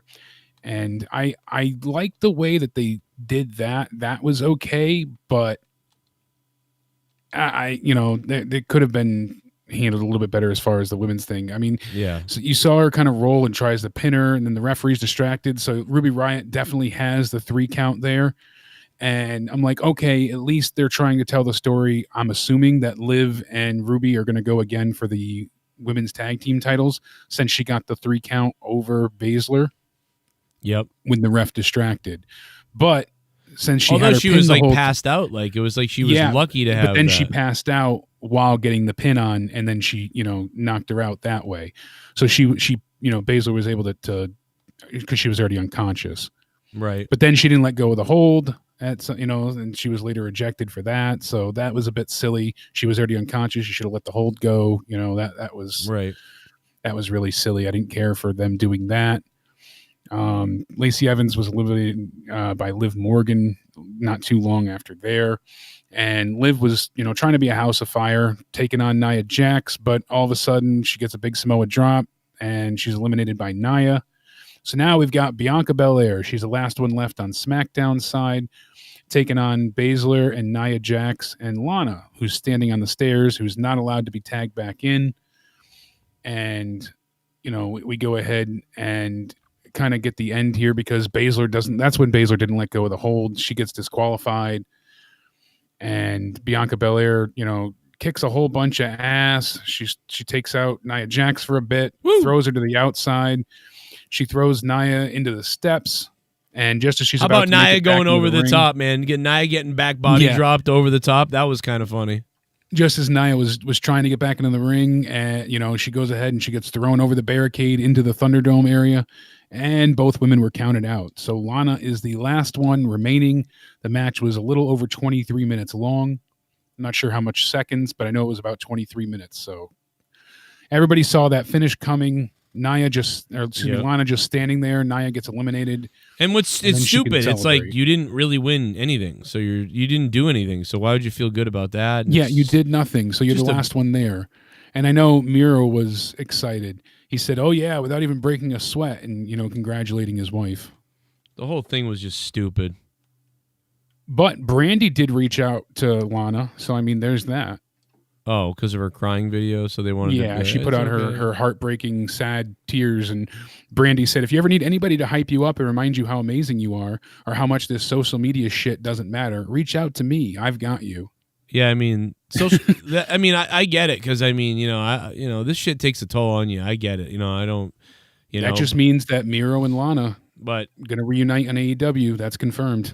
Yeah, probably. But that's nice of Brandy anyway, though. Anyway, it was nice of her because Lana still has a never-ending contract. Didn't she just resign recently for however many years? Yeah, like 5 years or 3 years or something. It was a long extension, so she's not going anywhere for a while. Yeah, have fun in WWE, Lana. That is a good point, Bailey. Your husband's going to cheat on you with the librarian. Justin says, why do we keep saying she when referring to Nia Jax? I should correct that. I'm sorry. Oh, come on. And that was pretty much everything. We had the main event past that. We had Roman and Drew, and that was my personal favorite match of the night. Bitches Earth Day. Oh, yeah. Night sky is the oh, no. I'm up in the clouds. And I was born to slay them bitches every single day. I know I don't need to be loved by you. And I was born to slay them bitches every single day. I know I don't need to be loved. See my cat on my crotch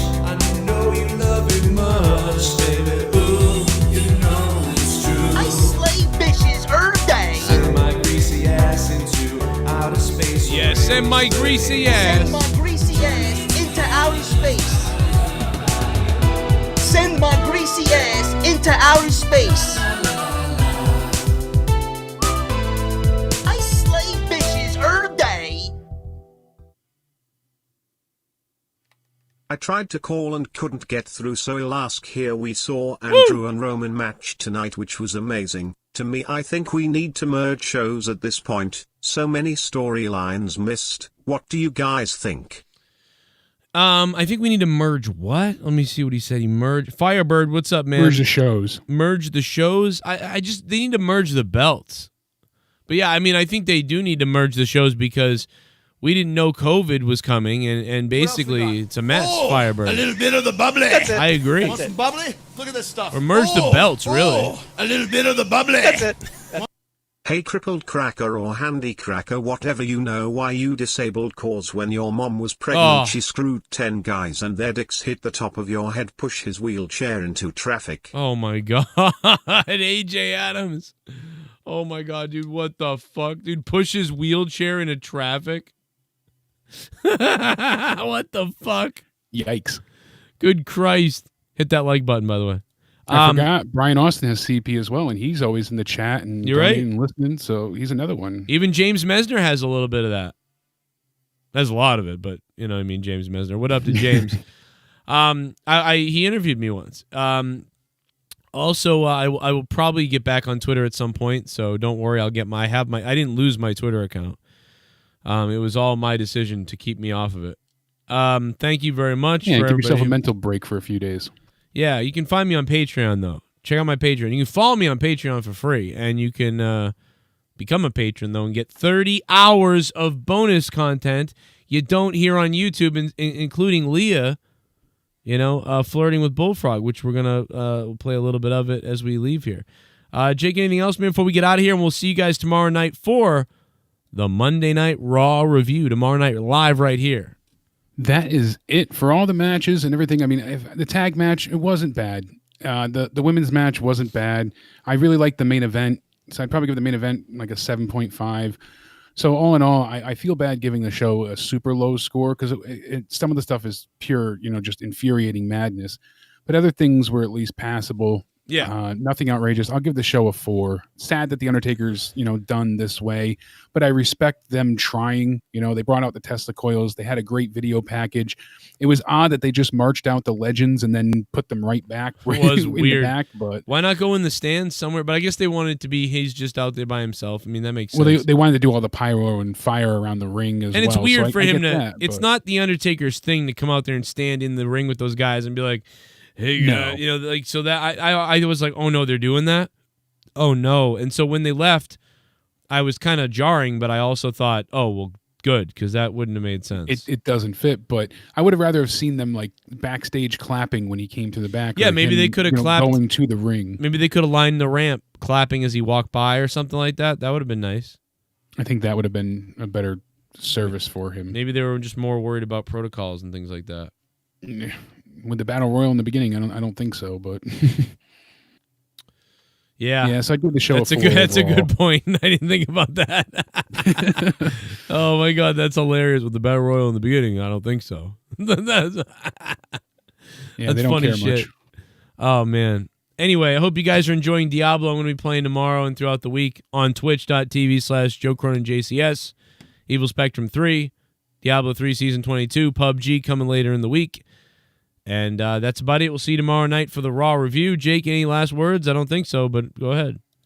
That is it. Everybody stay sexy, stay healthy. We'll see you tomorrow for the Raw review, and we'll have a good week. Thanksgiving week, baby. It's going to be a lot of fun.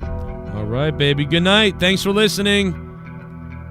Thank you guys for hitting that sub button down below. We're going to listen to Leah talk a little dirty to the Froggy Boy. Good night, everyone. Thanks for being here. Rest in peace. We love The Undertaker. This was a sad night. I'm going to go listen to the Austin interview. Hell yeah, I forgot about that. Excellent. Yeah. Idea. Pump you up. Oh. Yo, this whole city, we're gritty. Yo, we might eat our own shitty. Yeah. Oh, wait, we just hit goal. We hit the goal. Boom. Wow. We're gritty as can be. We can motherfucking OVZs. In Philly, we're gritty. In Philly, we're gritty. In Soul City, we'll eat our own shitty. In Philly, that's why our mascot looks like a... Question. Is Drew McIntyre the only person that got released from WWE to come back to a better position? People like EC3 Morrison, RVD Rhino, Mickie James MVP and so many others came back to be used like dog shit. Well, thoughts? Malibu Al, that's different. A lot of those people you just named were more like veterans who were coming back like to sort of like support role, veteran, put over the younger talent. Drew McIntyre came back still in the twilight of his career as he's basically matured to full capacity. He went out, he's like, I'm going to put on a bunch of muscle mass, I'm going to train, I'm going to learn, and hone in my craft and develop a few more skills, learn to speak on the mic better. And he went through tons of independent promotions, being their top champions and, place to place to place, then to Impact. And then he made a big name for himself as Drew Galloway. Uh-huh. And WWE saw this and said, yeah, you've proven your worth. We want you back. I mean, Jinder Mahal did a mini version of it. Jinder came back and Jinder won the world title. And he had a big resurgence for himself. Jinder did this as well. Jinder Mahal. So he was ripped. He looked great. I'm trying to think of anybody that's left though and come back after the fact to a big push. There's been, I can't think of it right now, but I mean Jinder and Drew. There's two right there. There's those two work. I'm trying to think of who else. There's been a bunch of other ones like Triple H or like wasn't he in the WWE first like for a second? There was a few guys who were in WWE first and they went to WCW and then they came back to WWE.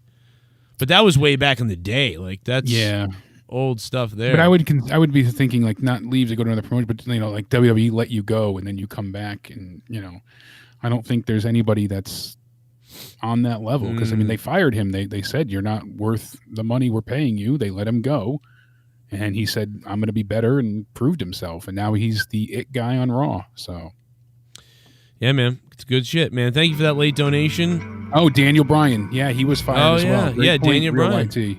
Yeah, he choked what's his face and then came back as the fucking Justin big cocksucker. All right, well listen, we're out of here for real this time. See you later. Thank you. We love you. Rest in peace, Undertaker. Good night, Jake.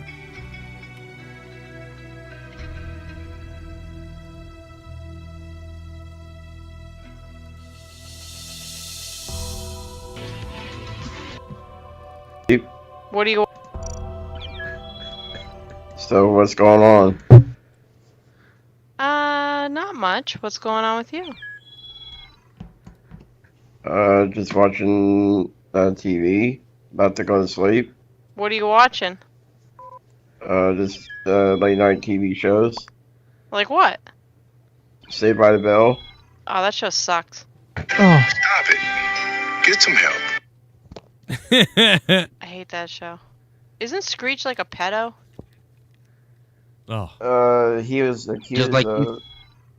He was accused of one, but they could never prove it. I don't know. I thought they had video. I don't know. I didn't really follow all that drama stuff back then. Oh, it's kind of creepy. Make me grundle.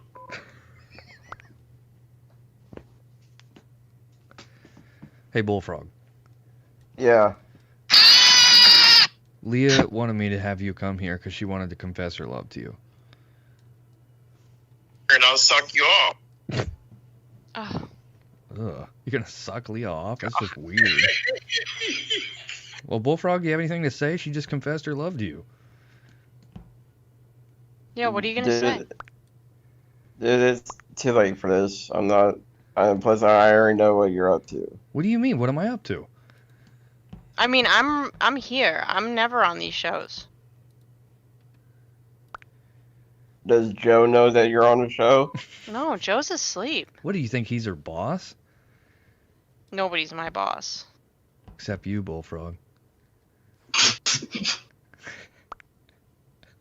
Bullfrog, comment? Go suck on Crew's dick some more. I bet he'd be really interested in knowing that you're talking to me. Wow. You think so? I don't think you need to tell him.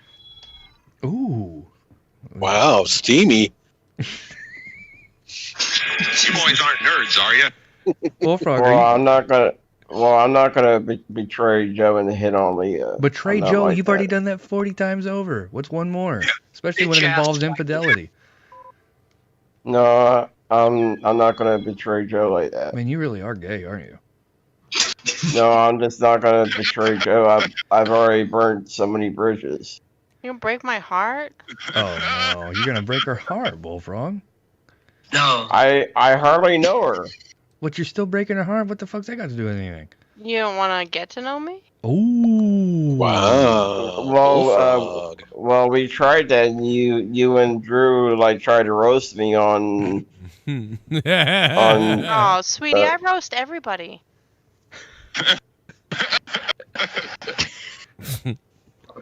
Yeah, but you trying to make it sound like I was bothering you on your quit playing Facebook hard and to get. shit. She's trying to fucking, you know that. Come on. No, something smells fishy, and maybe I should let Joe know That's your about fucking this. taint, bro. Relax. It's Leah. Leah wants you, man. Leah, comment? I mean, that's sort of my thing. I just fuck with everybody, right? I wouldn't take it so personally. Bullfrog. Fucked with me all night last night. This is your shut up, nerdy.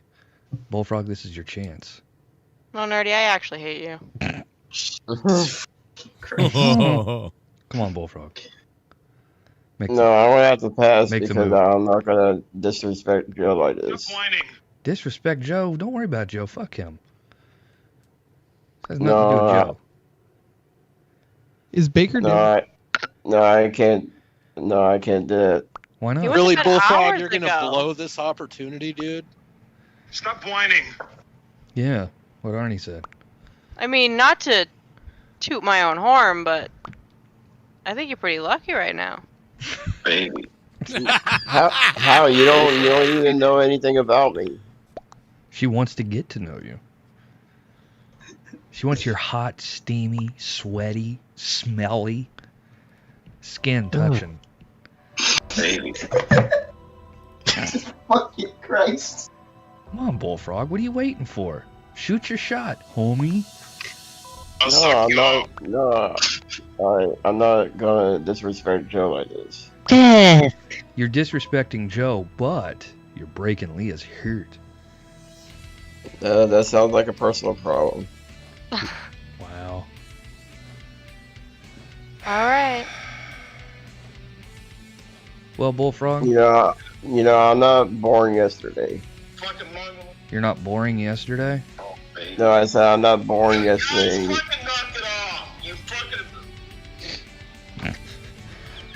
Well, I You gotta know, be I honest. I can think you spell, wasted an opportunity here. I gotta be honest. No, like I said, I won't let Joe know about this. So. Wait, so you're gonna go tell? Dude, do not tell on Leah. Bullfrog, do not tell I mean, on Leah. you have to do at least that for me, right? Yeah, but isn't Joe gonna play back your stream later? We're not maybe? streaming anymore. No. We're just playing games. Yeah. She's not playing games with you though. I play games with JB all the time. Correct. Everybody knows that. But you got to make sure to do not go to Joe with this information though. She would be in deep shit. Bullfrog. Yeah, I'm not gonna say nothing, but I mean, I'm flattered that, or whatever, but I'm not gonna betray Joe like that. Gay.